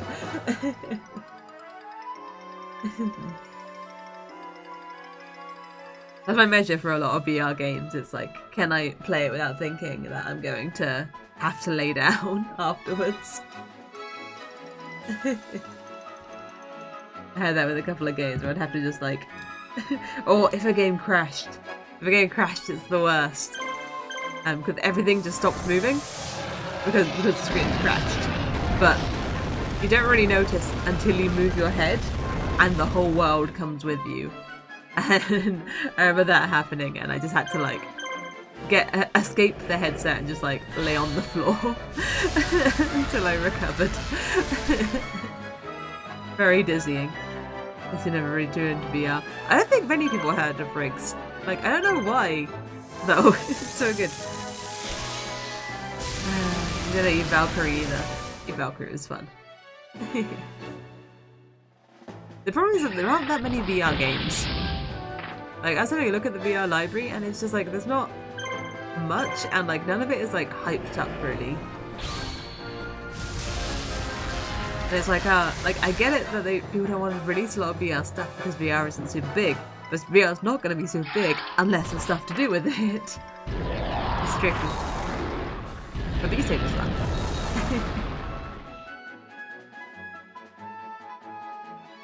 It's the cycle.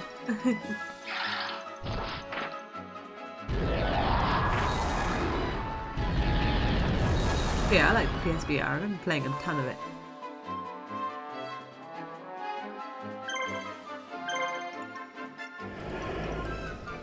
I played a ton of it, but I still think there were games that I didn't play on it, like that I had, that I picked up, but I just didn't play because I was too busy playing like Riggs.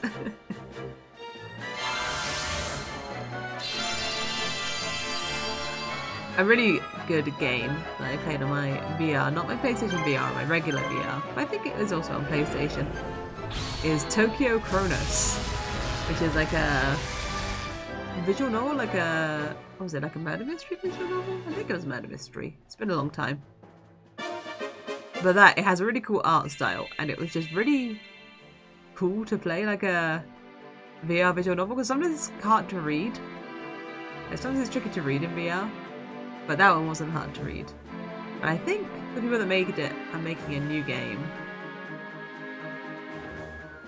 with a title that starts with a D. Can't remember what it was. Yeah, that was really cool.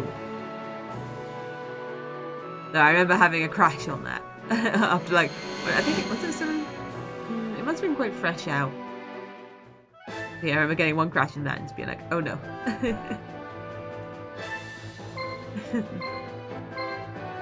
That was really cool. That was a really cool one. If you look up Picture Tokyo Chronos, yeah, the art style is really, really cool.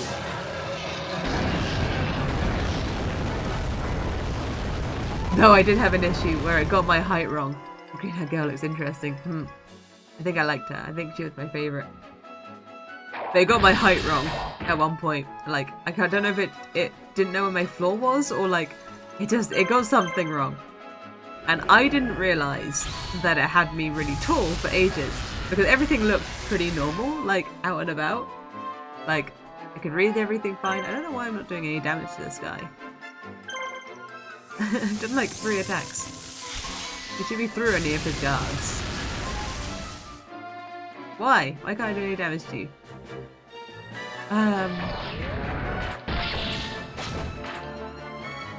Try again. I'm just interested why I'm not doing any damage. But yeah, it got my height wrong, and I couldn't work it out. I couldn't tell, because everything looked normal outside. All text boxes like looked like where they should be.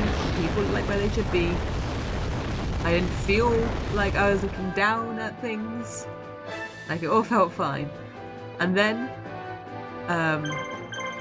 like, someone got into a car, and like, you go into the car with them, and I was just above the car, and I couldn't read the text box anymore because the text box was inside the car. And I was like, oh no, something's horribly wrong. Something's got confused. I was just looking down, and like, I was trying to like I couldn't work out how to get into the menus, and I wanted to see what was going on, and so I was like down on my floor trying to like see inside of this car to read the text box. See what they were saying.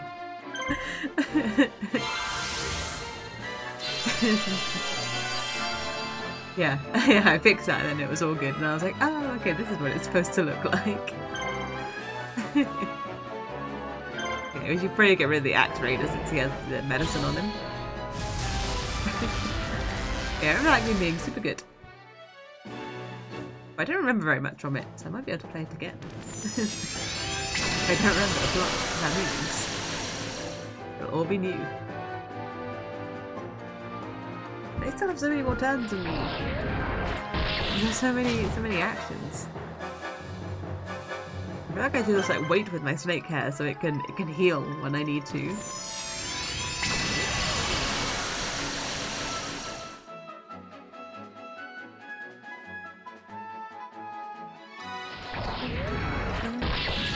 Yeah, so it requires VR headset to be played. Although you can kind of understand it if it's a bit limiting. Yeah, I'm trying to think like how much having the VR headset like impacted the gameplay. I don't really remember. I mean, there's like a lot of like looking around and stuff, and it's just very immersive. But yeah, I guess it was designed to be played like that, to be inside their world. I guess. But it was a really good story.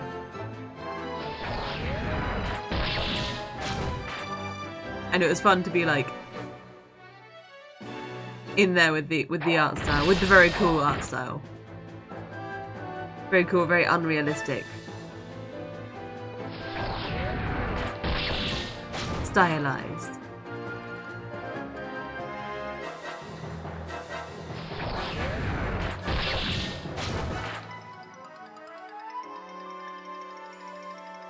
Alright, that didn't go so well.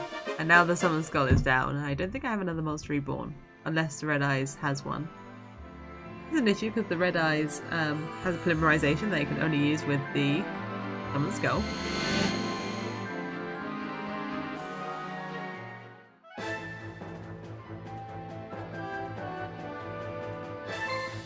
That's right, Mokuba will absolutely stomp these two bugs.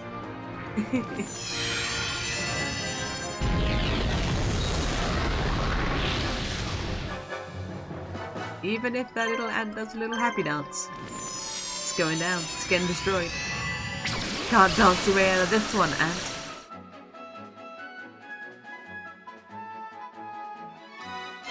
You can blue medicine your way out of it, maybe.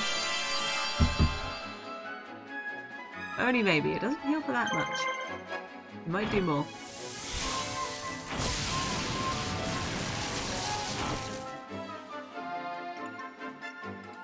Alright, my mind has now returned to pancakes.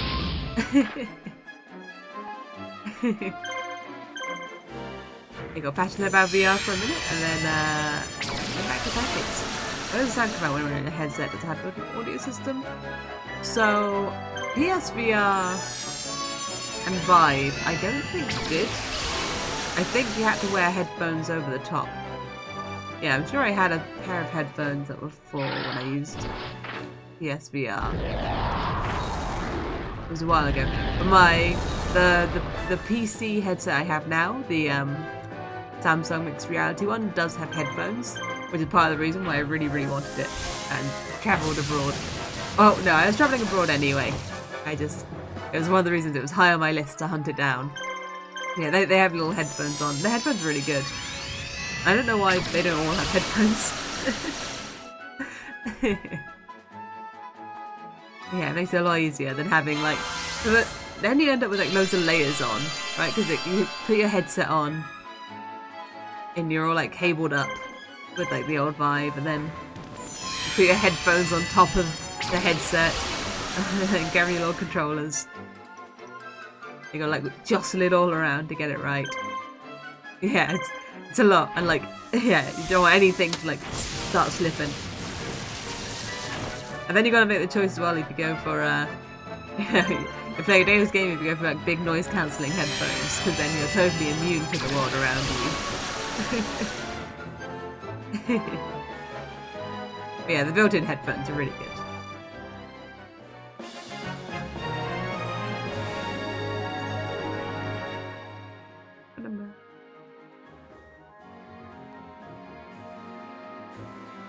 I remember being so hyped for the Vive when it first came out, and then I remember being very upset because I didn't think mine worked.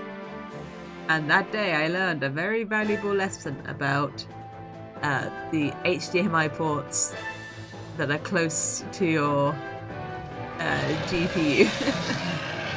I didn't know there was a difference between the display ports I had higher up my computer and the display ports I had lower down on my computer. It had never made a difference before with this monitor.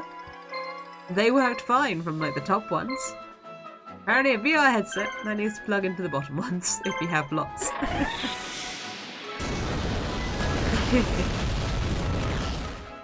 I was initially distraught thinking that I couldn't play it. I was like, why don't you work?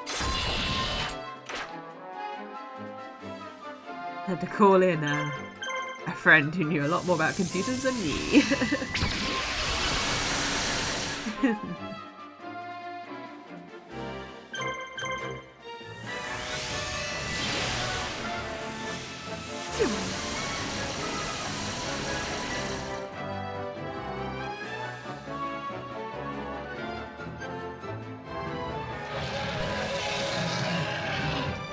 I'm happy I don't have to have the lighthouses in the walls for the Windows Mixed Reality one. I wouldn't even know where I'd put them in my room now, because this office is like a kind of a weird shape. I guess like an L shape, and so like I don't think there are many spots that would like capture most of the room.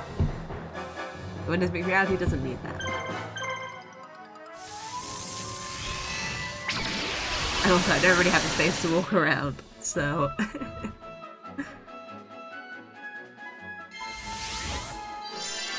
are you buffing my dude or are you taking juice out of my dude? Are you better now?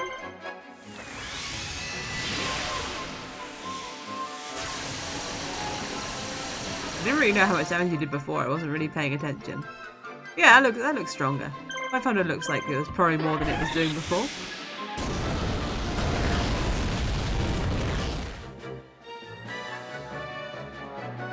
I still think it looks like he's wearing a little straw hat on his head. Like he's a farmer.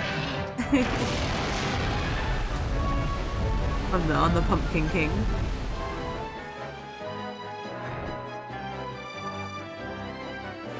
It looks so much like a little straw hat.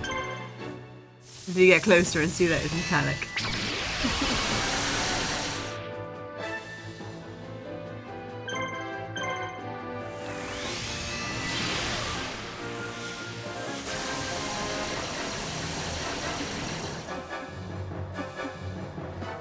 Oh, really? 10 HP?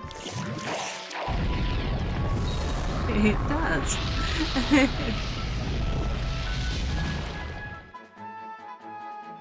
Ten HP. Let's race.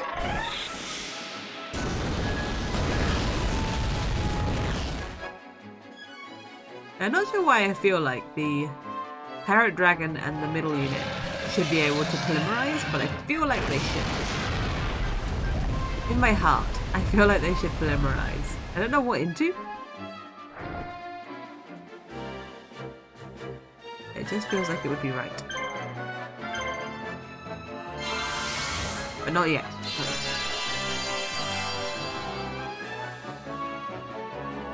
I don't think I'm going to be able to stop, what was it, Rex from going back into the fight that he already lost, but if I can stop him, that would be cool.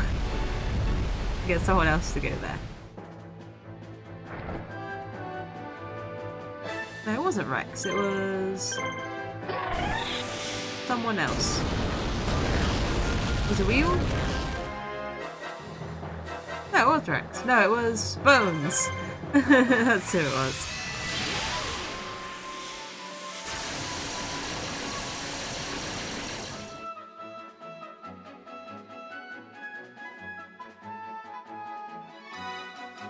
Imagine just having 2 actions against your opponent's 0 and you guard for one of your turns.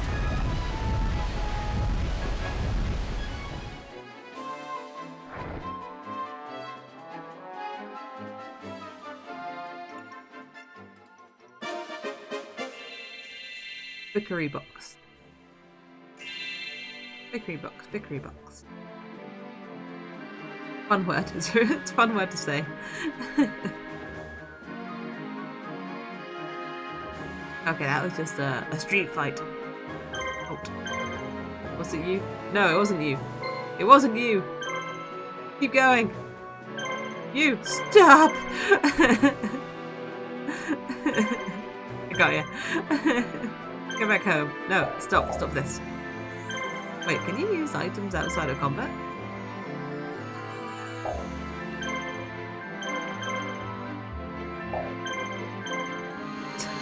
Maybe not. Oh my god, Bickery box! Is that a memory unlocked hollow? The Bickery box.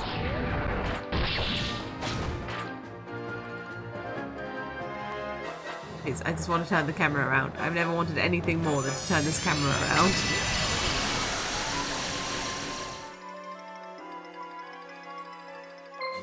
Thank you. Okay, we're going for the Axe Raider, because that's all the healing items.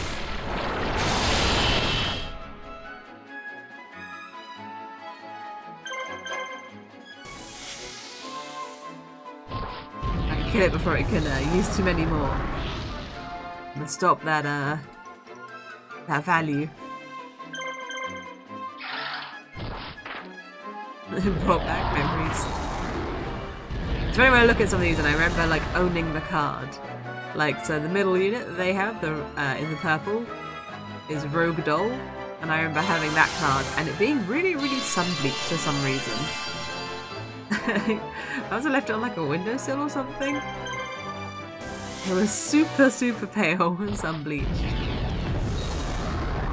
For some reason the image of that one is always in my head whenever I think of Yu-Gi-Oh cards.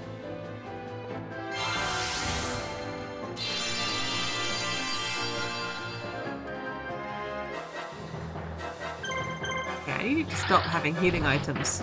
I know I can have healing items too, but it feels less fair when you have them.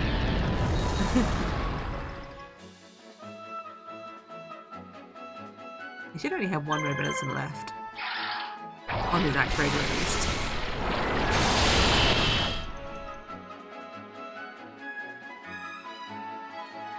Stop!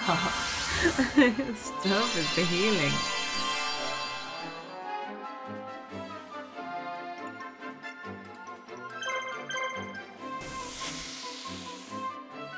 You spend all your turns healing, you'll run out of items eventually.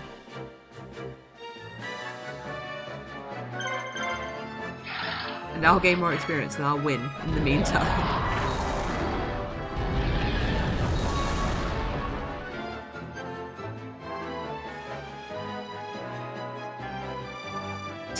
That's all he's doing. All he's doing is healing. Please, please stop. That should be all the red medicines, I think.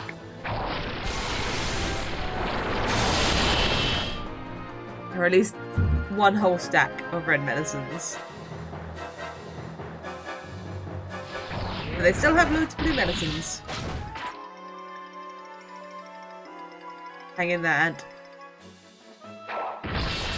Oh god, the ant.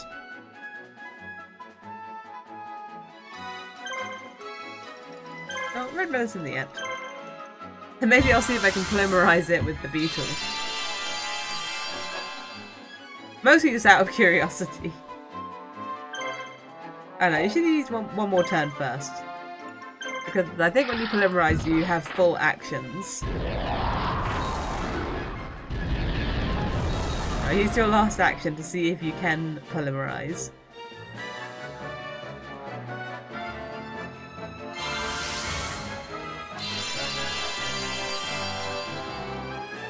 I see boogies.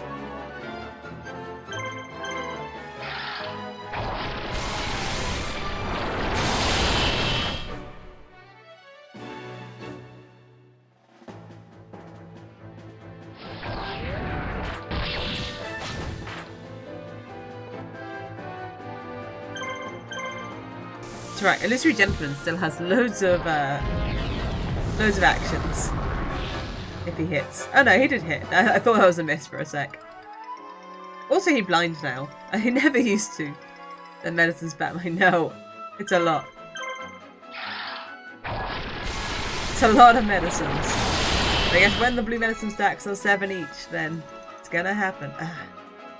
I'm gonna have to use the ant to hit instead of trying my polymerization experiment. I need him to be done. I need him to not have any more medicines and not be healed. Of course you would crit now. Why wouldn't you crit now when he had 40 health?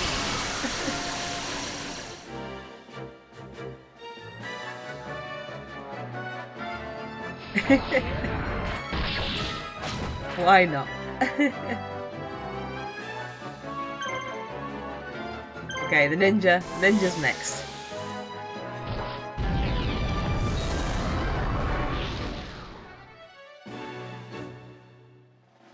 I wonder why the illusory gentleman blinds now. They're like a level thing? I'm sure he never did when Tristan used him.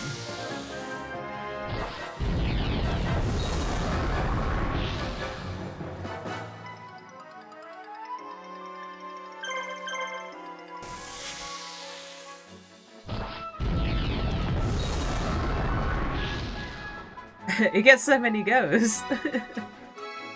They saved them all for the end.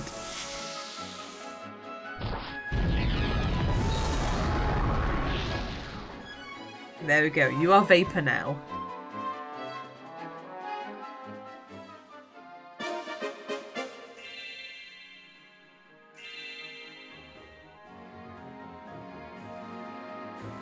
I still love that the ant is just big insect. It's just an insect. Who knows? Who knows what kind of insect that is? It's just big.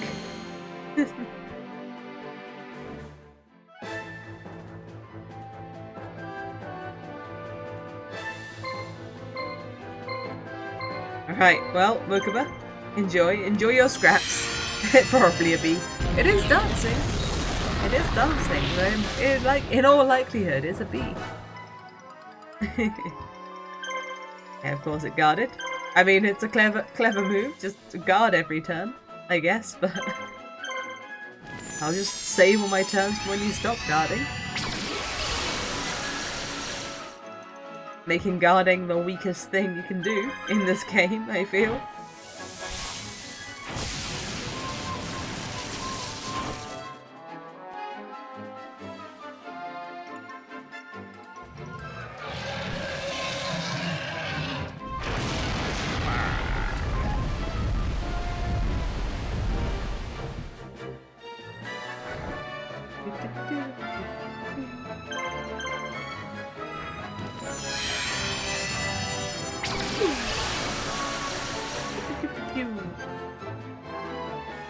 Elven laser beams.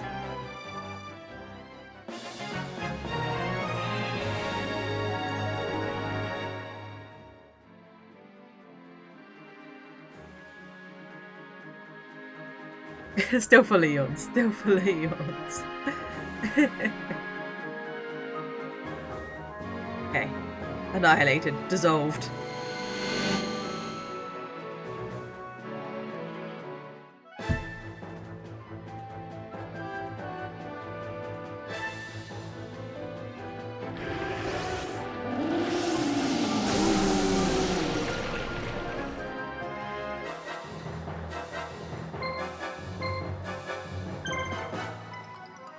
Okay, the Beaver Warrior is the weakest, so first on my list to destroy.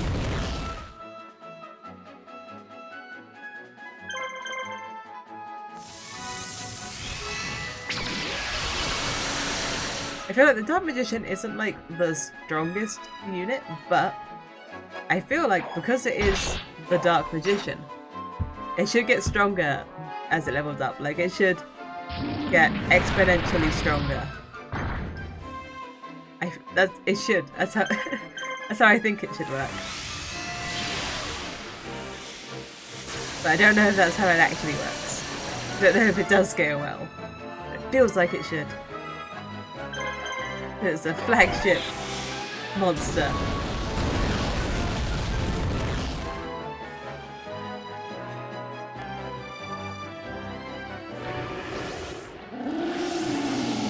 Dark Magician privilege. Exactly. Exactly.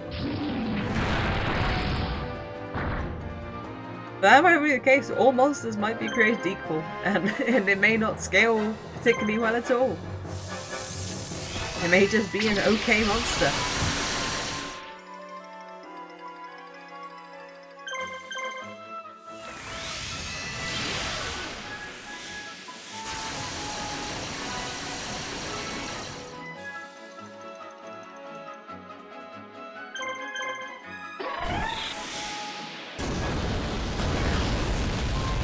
Pressure is on this wolf. The pressure is on.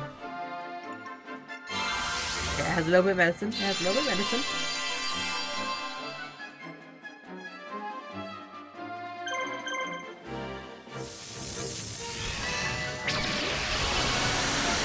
Does Dark Magician have a fusion? Is there like anything that the Dark Magician fuses with? I can't think of anything, but it feels like there should be.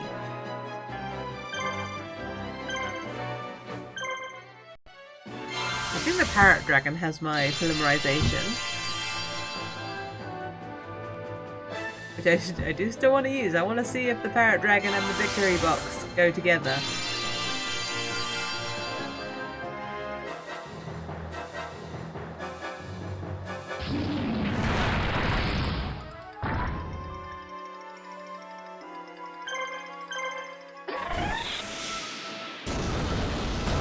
I'll wait for the Parrot Dragon's last action.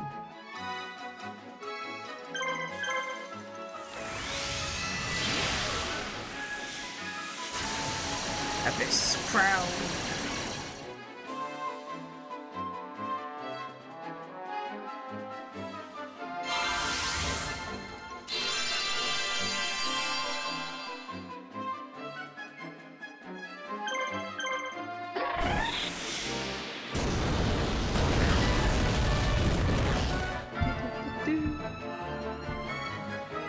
Okay, no, it's not you that has it.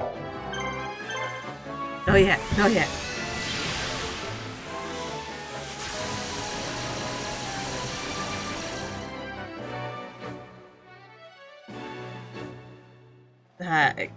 We could just kill the Silver Fang, but I really want to see if I have a fusion or not. But first, premium skink time. Did we finish the last one? Did we watch this one through? He really travelled. He ended up all the way back here. I think he travelled underground. So less fun to watch.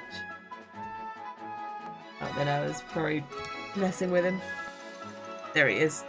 Unmessed with. Oh. But not ready to come out. Not ready to be watched by the camera.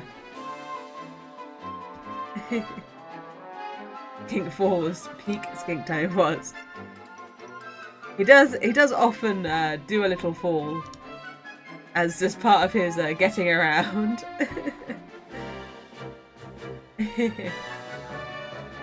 He is a little clumsy. Oh, no, not feeling it. No, he's just doing a circle, chasing his tail. There you go, it's a little bit more out. Checking out what's going on. Making sure everything's where he left it. Nothing hiding behind these leaves. Oh, and back he goes. He was all about his corner this morning, huh? He was all about hanging out in his corner. Alright, let's try this polymerization. I want to know if these two fuse. Nope. I really thought they would. I really thought they would fuse together. Now, I don't know how to find out what fusions there are, other than like ones that I may actually know. Like the Black Skull Dragon. That's about it. I guess Gaia and Curse of Dragon, right? Oh, they've like built a cannon. Also, it must be anti-air. Right, I have to look out for that now that I know they're building fortifications on these bases.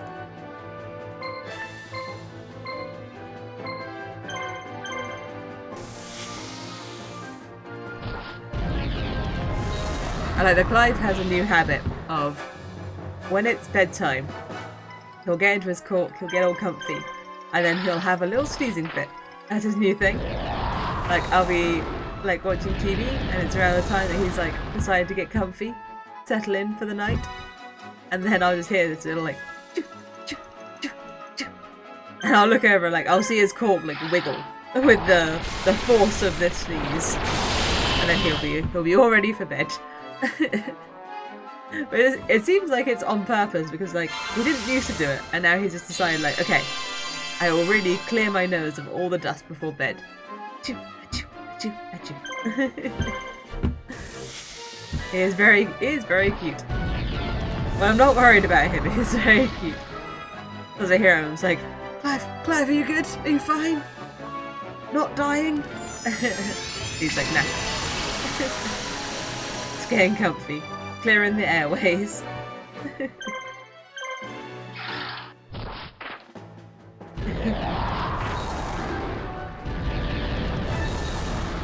But it's funny to look over and just see like the stuff in his tank was like vibrating from his little sneezes. Sometimes it's fun when you actually get to see him sneeze if he's like out and about, and if he gets a good sneeze, you can see all the dust come out of him.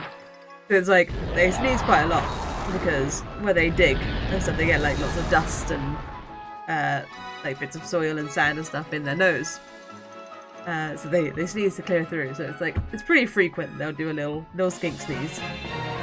But yeah, sometimes you get this real like plume of like sand or dust or whatever coming out of him, which is great. It's good to see.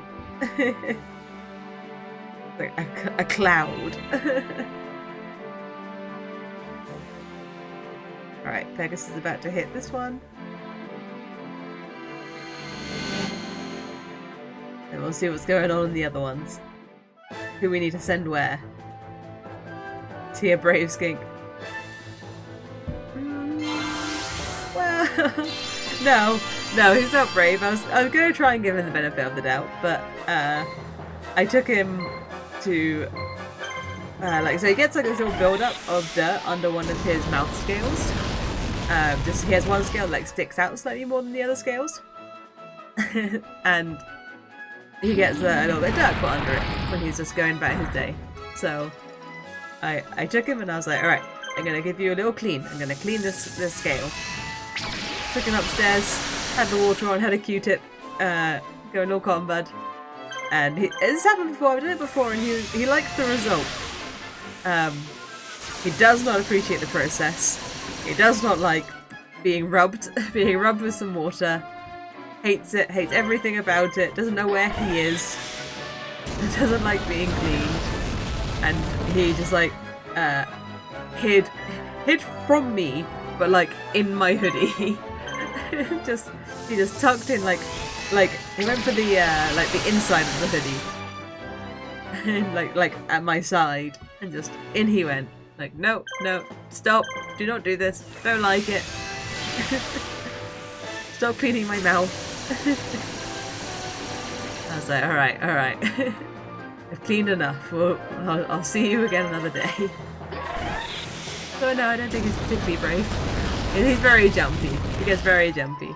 I mean, he's scared of me every morning when I come to change his water, so... He'll look at the invasion of the giant hand from like his hiding hole, like... Side eye.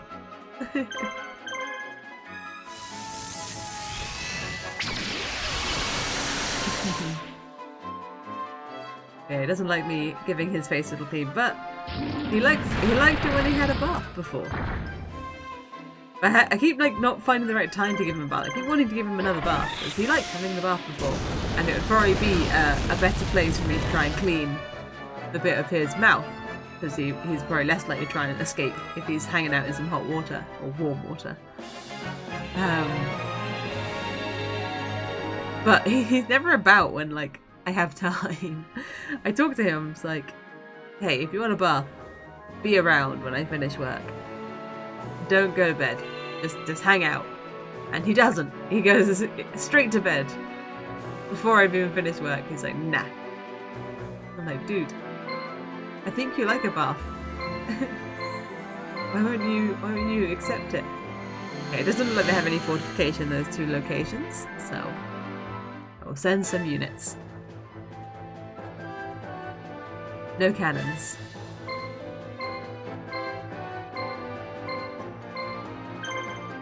Right, we'll hold down the fort here.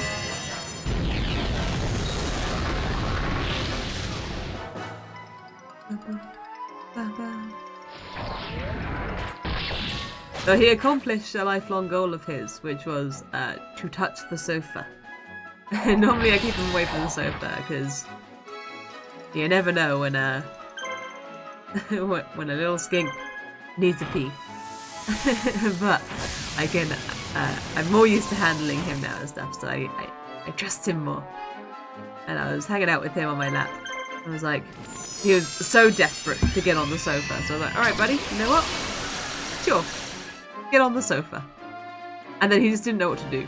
He was on the sofa, he accomplished his goal, but was just like, and now what? So he sort of went to the edge of the sofa, put my hand out, and he like got onto my hand. So he was half on the sofa, and he was just like, he was just like considering his life for a while. He couldn't see the TV from where he was. There was a table in the way. He was too low down. He could see the TV when I was holding him. Yeah, he was just like, this isn't... Nothing's changed. My life hasn't changed. Yeah, he goes, go, now what? That happens to him every so often, like, he'll have a place that for whatever reason he really wants to go to. Like, for a while it was on top of his tank. He would give anything to get on top of his tank. And like, I put him on top of his tank, and he was like, oh, it's just cereal up here. I can't eat any of this. And there was one day, I had him out, and there was loads of like, I had like all Christmas snacks and stuff on the like dining room table that's near him. And I popped him down. It was just after Christmas, so it was all like gifted snacks and things. And I was holding on to him, and like the table was closer to the skink tank than normal to make space for a Christmas tree. So he could, like when I opened up the tank, he could just reach. He could lean out and reach the table. So I was like, all right, buddy, you want to get on the table? I'll let you do it. I'm not going to stop you. So he got up onto the table and was like walking around. He was kind of exploring all the new things that were on the table. And I was keeping an eye on him to make sure he didn't like try to fall off. But he seemed pretty chill. He was like looking around. And then someone came through the door and it startled him. In his startling, he then rushed forward and knocked down a little like glass bottle that was full of nuts. But he knocked down his glass bottle, which then made like this loud like clanging noise as it fell, which scared him even more. So he carried on running, and I had to like seize him before he ran off the edge of the table. I was like, no, to grab him desperately, and like. When he's going fast, he's really hard to grab because you can't grab his tail because they can drop that if they're scared. So I have to grab his body, but his body's like a snake and also a bit like a water sausage. So he's really hard to grab if he really wants to get somewhere. It's very wiggly. So all this person saw was like as they came through was this like loud glass clang. And then me launching across this table to grab him, to grab the lizard before he could run off the table. They can drop their tails.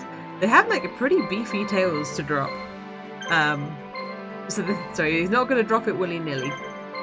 But yeah, they can drop their tails. If they so feel inclined. I know that's Weevil. I don't want to move Weevil. I'm going to send Rex. He hasn't been in a fight yet.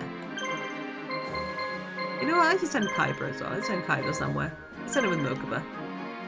I want to use the little alien guy that he has. But yes, he can drop his tail if he's super scared. I like to think he doesn't know that he can do that though. Because I don't think he knows about the skink, like, defense mechanism, because he's never done it. Like, it doesn't matter how scared he is, he's never, like, shown me his tongue in, like, a self-defense sort of way. He's hissed before. He used to always hiss. Every time I went to go pick him up, he'd hiss. He'd be super hissy about it. But now he doesn't hiss, like, at all anymore. I haven't heard him hiss in ages. Which is good. He stopped hissing. But,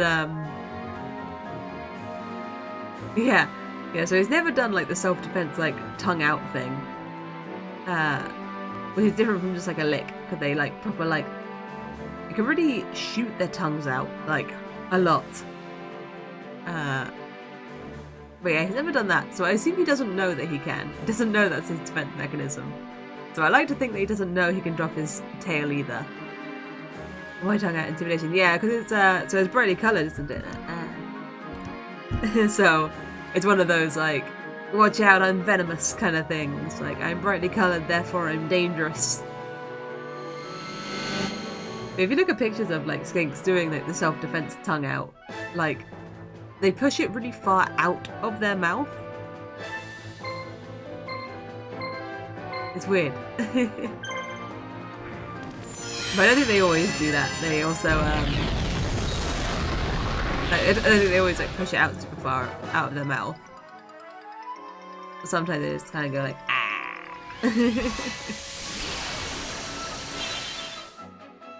Okay, he's never done that, so I assume he doesn't know that he can. Covered in venom, yeah. They go, watch out, scary. I'm not a sausage, I'm dangerous. I'm a dangerous sausage.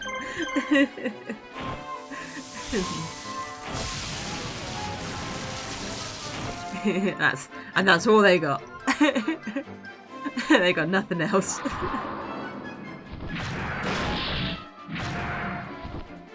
Sometimes I worry that Clive sees me eating sausages and is concerned that he's next.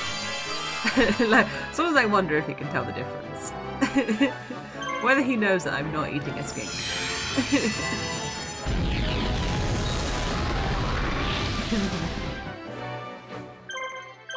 Because recently he's got more of an appetite, which is good, but I made the joke to someone like, what if he wasn't eating very much before because he thought I was like fattening him up? He saw me eat a sausage and was like, oh no, I can't let myself become delicious. They won't hesitate.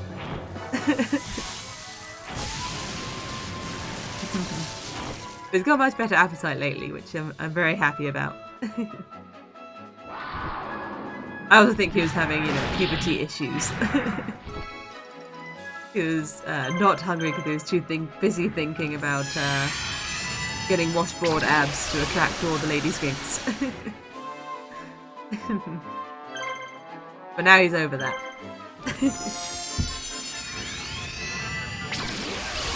He's had a few blueberries and remembers that things are delicious.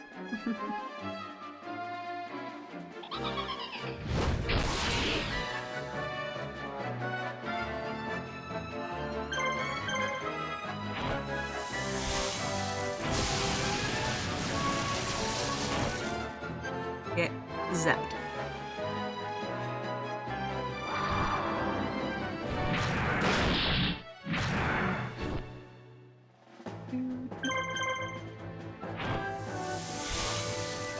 I don't think if I know any cool skink facts, but none are coming to mind. And then then my mind just wandered into thinking about like different skink morphs. I saw on Reddit there was a skink breeder who posted up some pictures of their skinks that they had, and they had a completely white skink and a completely black skink, and they were so pretty. The one that was like completely black, I think it's like melanastic or something.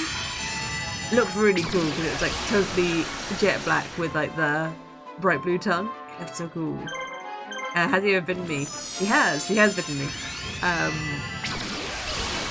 Only while feeding him. He's only bitten me while I've been feeding him. To my memory. I don't think he ever bitten me because he's been like scared. Just that he thought that my finger was a bit of banana or an egg. And then he's very enthusiastically bit me, thinking that he has more food than he did. I like it sometimes when he bites you thinking it's your food, he tries to like drag you away. Or like trying to like pull. And like one time I was like, okay, where would you take me? And he was like trying to bring it in my finger like into his hide with him. I was like, yeah, that's not, you're never gonna be able to bite through that. Even if it was banana, you'd never get a bite of that. It's like too tough. But yeah, he's not a very hard biter. Like he's gotten stronger. When he was like a baby, it was a very, very weak bite, like barely noticeable. But now he has broken the skin a couple of times. It's never like bled, but it has like gone through like a layer or two of skin. It's more like the pulling away, whereas like he's bit me and it's like not hard enough to make you react. Like I don't pull my finger away like go ah or anything. Like I just hang out with him and wait for him to realise that he can't eat me and let go. Or if it feels like he's not gonna let go and gonna try and drag me away, I'll like pull my finger away then, and then that's when it kind of breaks a layer or two of skin. It's like the pulling away. But yeah, it's not a hard bite. I saw again a Reddit post. The Blue Tongue Skinks Reddit is great. A Reddit post of someone whose skink did bite them because they were scared, I think. But it bit them like really hard, and the person was like I was surprised at how hard my skink bit me, but my skink hasn't seemed right since then. And like the person was fine, but the skink had bitten them so hard that it dislocated its own jaw. So the skink is more likely to hurt itself before it hurts you, I guess. So yeah, the bite isn't particularly hard. He can just about take a bite of a blueberry. Yeah. I try to train him up to be a better biter by like getting him to bite the blueberry in half whenever I give him one. But he like kind of struggles to do that. Yeah, not a hard bite. It's like a little bit of a crush, I guess, because like they don't really they don't chew their food. They kind of eat. I want to say like a snake. They don't like unhinge the jaw or anything, but like they have the kind of I think crushing down the body effect, like the throat crushing. Like they crush stuff like up in their mouth and then like squidge it down. Like when he's eating a lot, like you can sort of hear him like moving things around a little bit. He'll go like and then like do a little wiggle. So I think there must be some sort of like crushing effect through the body.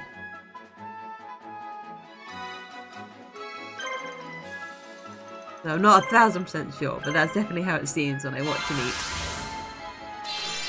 But usually they'll crush stuff up in their mouth first. But I have seen a video of a skink eating a chick, because they can eat like pinkies and chicks. Chicks seem pretty big. Oh no, it was a chick leg. That was it. They had a chick leg they gave the skink, and it ate it like a snake. Like it was like a big thing that it just kind of like didn't bite it or anything.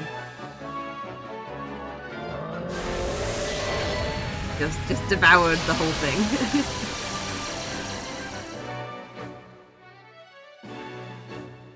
So I don't think pinkies are super like. Oh, let's try super rejuvenation. I don't think pinkies are like a super good thing to feed skinks, because like they must have some calcium in because of the bones and stuff, but I think it's fatty.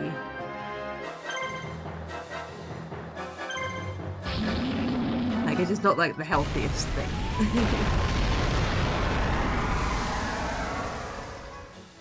Maybe delicious, I don't know. Probably one of the things for an older skink. My boy's not even 2 yet. I don't think he's ready for for a pinky. So I do want to get him some mealworms. I got him a mealworm bowl, and now I need to get him some mealworms. So you can try those, see if he likes them, or see if he just watches them like he did the waxworms. Okay, this oh, I equipped a Draconic Fury? I thought I equipped a dragon jar. That's fine. Yeah, the retail wasn't doing as much as I hoped.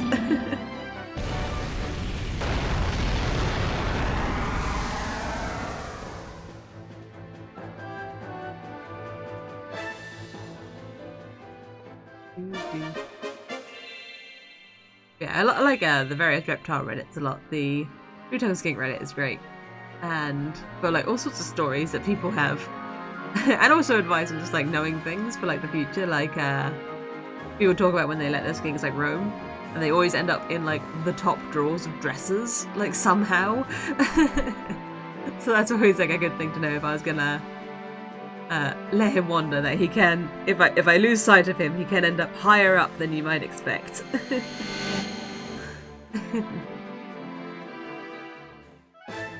It's always top drawers of dresses. That's always where people find their lost skinks.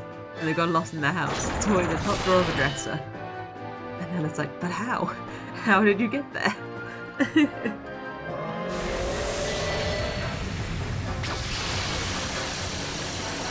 But also, because I look at the Blue-Tongued Skinks subreddit, I got recommended the Leopard Geckos subreddit, and that is adorable. I never really put too much like care into geckos before, like, but looking at them for geckos, they're so cute. And they look so happy all the time. And people post up like the cutest pictures of them. And I very much like they post up pictures of them splooting, as it's known in the industry, which is when they just like have a little sleep, but just in whatever position they so desire. So they look like they are dead. They'll just like be laid across some stairs or something, like stairs in their enclosure, with all their legs like facing weird directions and things, and just have a little nap. It's like they're like in the middle of doing something and it's like, no, time to sleep. Those pictures are fun to see. I already worry so much with Clive. I can't have a lizard that intentionally looks like it's dead. Sometimes I would never stop worrying. But at least Clive's playing and stuff again now that his shed's done, and he's stopped doing his favourite activity of just laying still and holding his breath, which I don't appreciate. Parents keep telling us to have the concept of transparent barriers. They do not. I read a thing that it's apparently like quite good for your reptiles if you tap on the glass sometimes. Like I always thought don't tap on the glass. You see that in zoos and pet shops and stuff. Don't tap on the glass, you'll stress them out. Apparently it's good to tap on the glass sometimes if they remember, because they realise it's not like another skink that they're looking at, it's their reflection, or like it's like not really there. Which makes sense, otherwise they might get territorial. But yeah, I read that. Apparently it's like kind of good for them to give them a little tap. Yeah, my boy was earlier today. I gave him my breakfast and he had a little scratch of the glass. So I was like, okay, I'll open it up for you, buddy. And normally he like rubs his nose against the glass and stuff. And I take that as him wanting to leave. And he hopped up onto my hands. Didn't really realise where he was going until he realised he had fallen into my trap. And now I could hold him. He was like, nope, that's not what I want. I wasn't talking about. I'm always scared that Clive is just gonna get killed, and then it's gonna be game over. But yeah, so he hopped up on my hands and realised he was in my hands. He was like, oh no, I don't know if I'm ready to be played with. And so then he had turned around, saw that his tank was still like right there, and just started rubbing his nose against the glass like from the outside, like let me in, let me back in. I was just looking at him for ages like, what? Like, can you rub your nose against this side of your glass as well?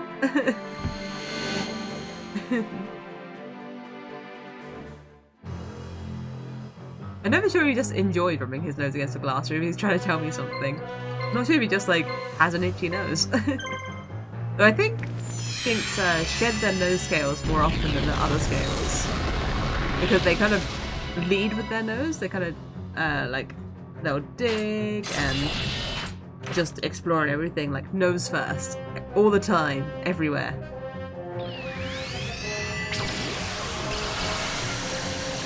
So maybe he's just trying to use the glass to help him like shed the nose scales. It's always funny to watch. I like to think he's trying to write something on the glass. Because that's what it looks like. It looks like he would like write out some letters with his little nose. Especially when the glass is wet from like misting. I'm always like looking out. It's like, can he do it? Can he write? He spends all day listening to the radio. I like to think by now he has some concept of language.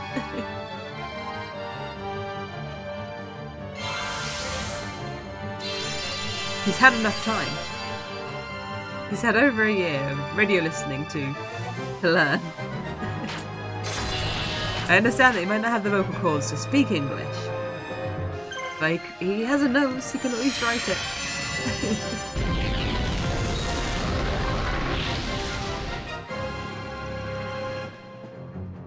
Fanaticism.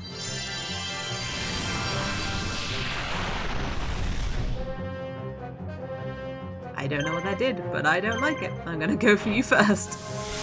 I assume that's an attack buff.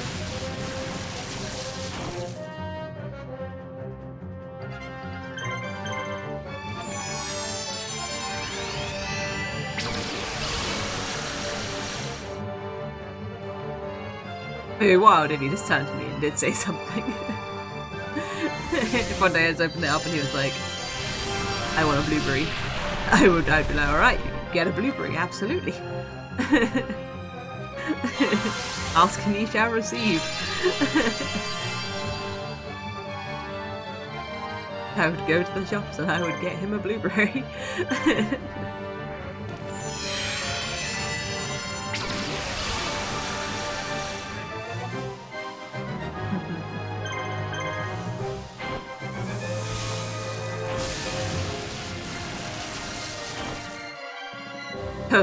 I had him out one day and was talking to him, and I was like, "What's up, buddy? What do you want?"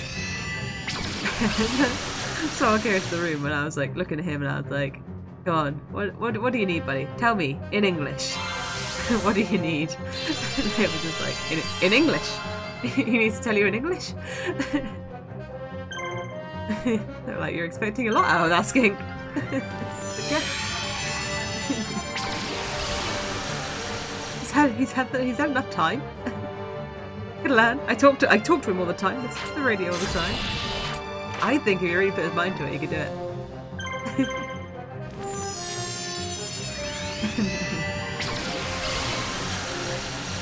I also think he might know more about politics than me. Yeah, he's got a lot of time for sure. Yeah. Yeah, when I go off to work in my office, I pop on the radio for him to amuse him throughout the day. But I think he's up with the latest hits, and he probably knows a lot about politics and whatever else they talk about on the radio. I think he probably has views.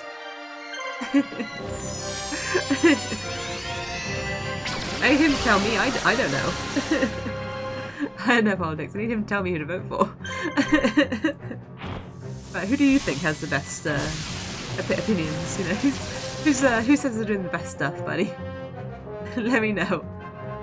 I'll sneak him into the polling station with me. He can lick which one I should tick.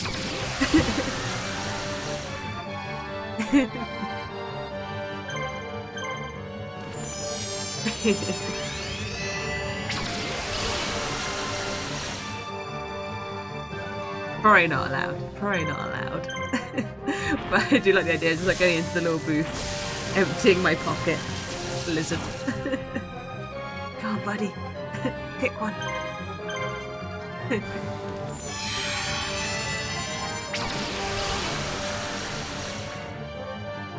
Alright, nice. Good job, Mokuba. We're never going to get to use Kaiba's little alien guy, ever. It's going to be level 1 until it dies.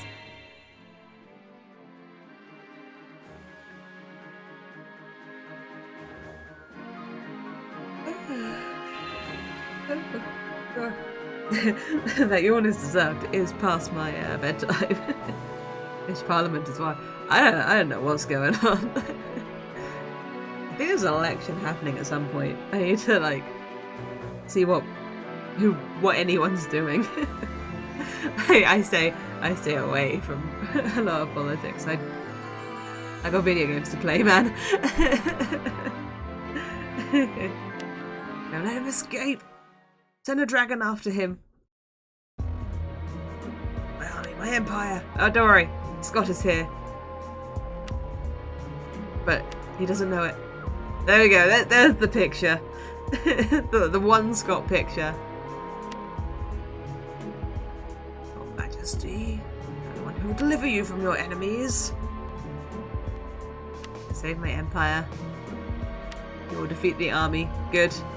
But I assume you're just going to assimilate Heishin? Is that the deal? I think that's what you did before. You just sort of dissolved the enemy. And they no longer belong to you.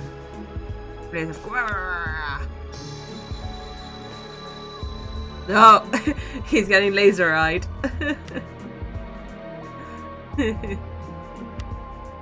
Alright, he's a puppet. He's outlived his usefulness. R.I.P. Race my unwanted programs. Oh, so that's probably good. You gotta keep on top of those things. You gotta be organised. I'm too much of a hoarder for that, but you know, it's good that he's not, I guess. Being attacked from behind. Oh no, what a mistake. So dramatic. No. Literally destroying your regard. Hardly simplistic of you. To leave your backside so undefended. Used to work in research at Kaiba Corporation. Scott Irvine! Oh, but Kaiba made a whole thing earlier to be like, I don't remember people once they leave my company to the, like, the guard who let them in. But this one he apparently remembers. They made a whole thing about how he didn't remember people when they left. Why? Why have him remember this guy?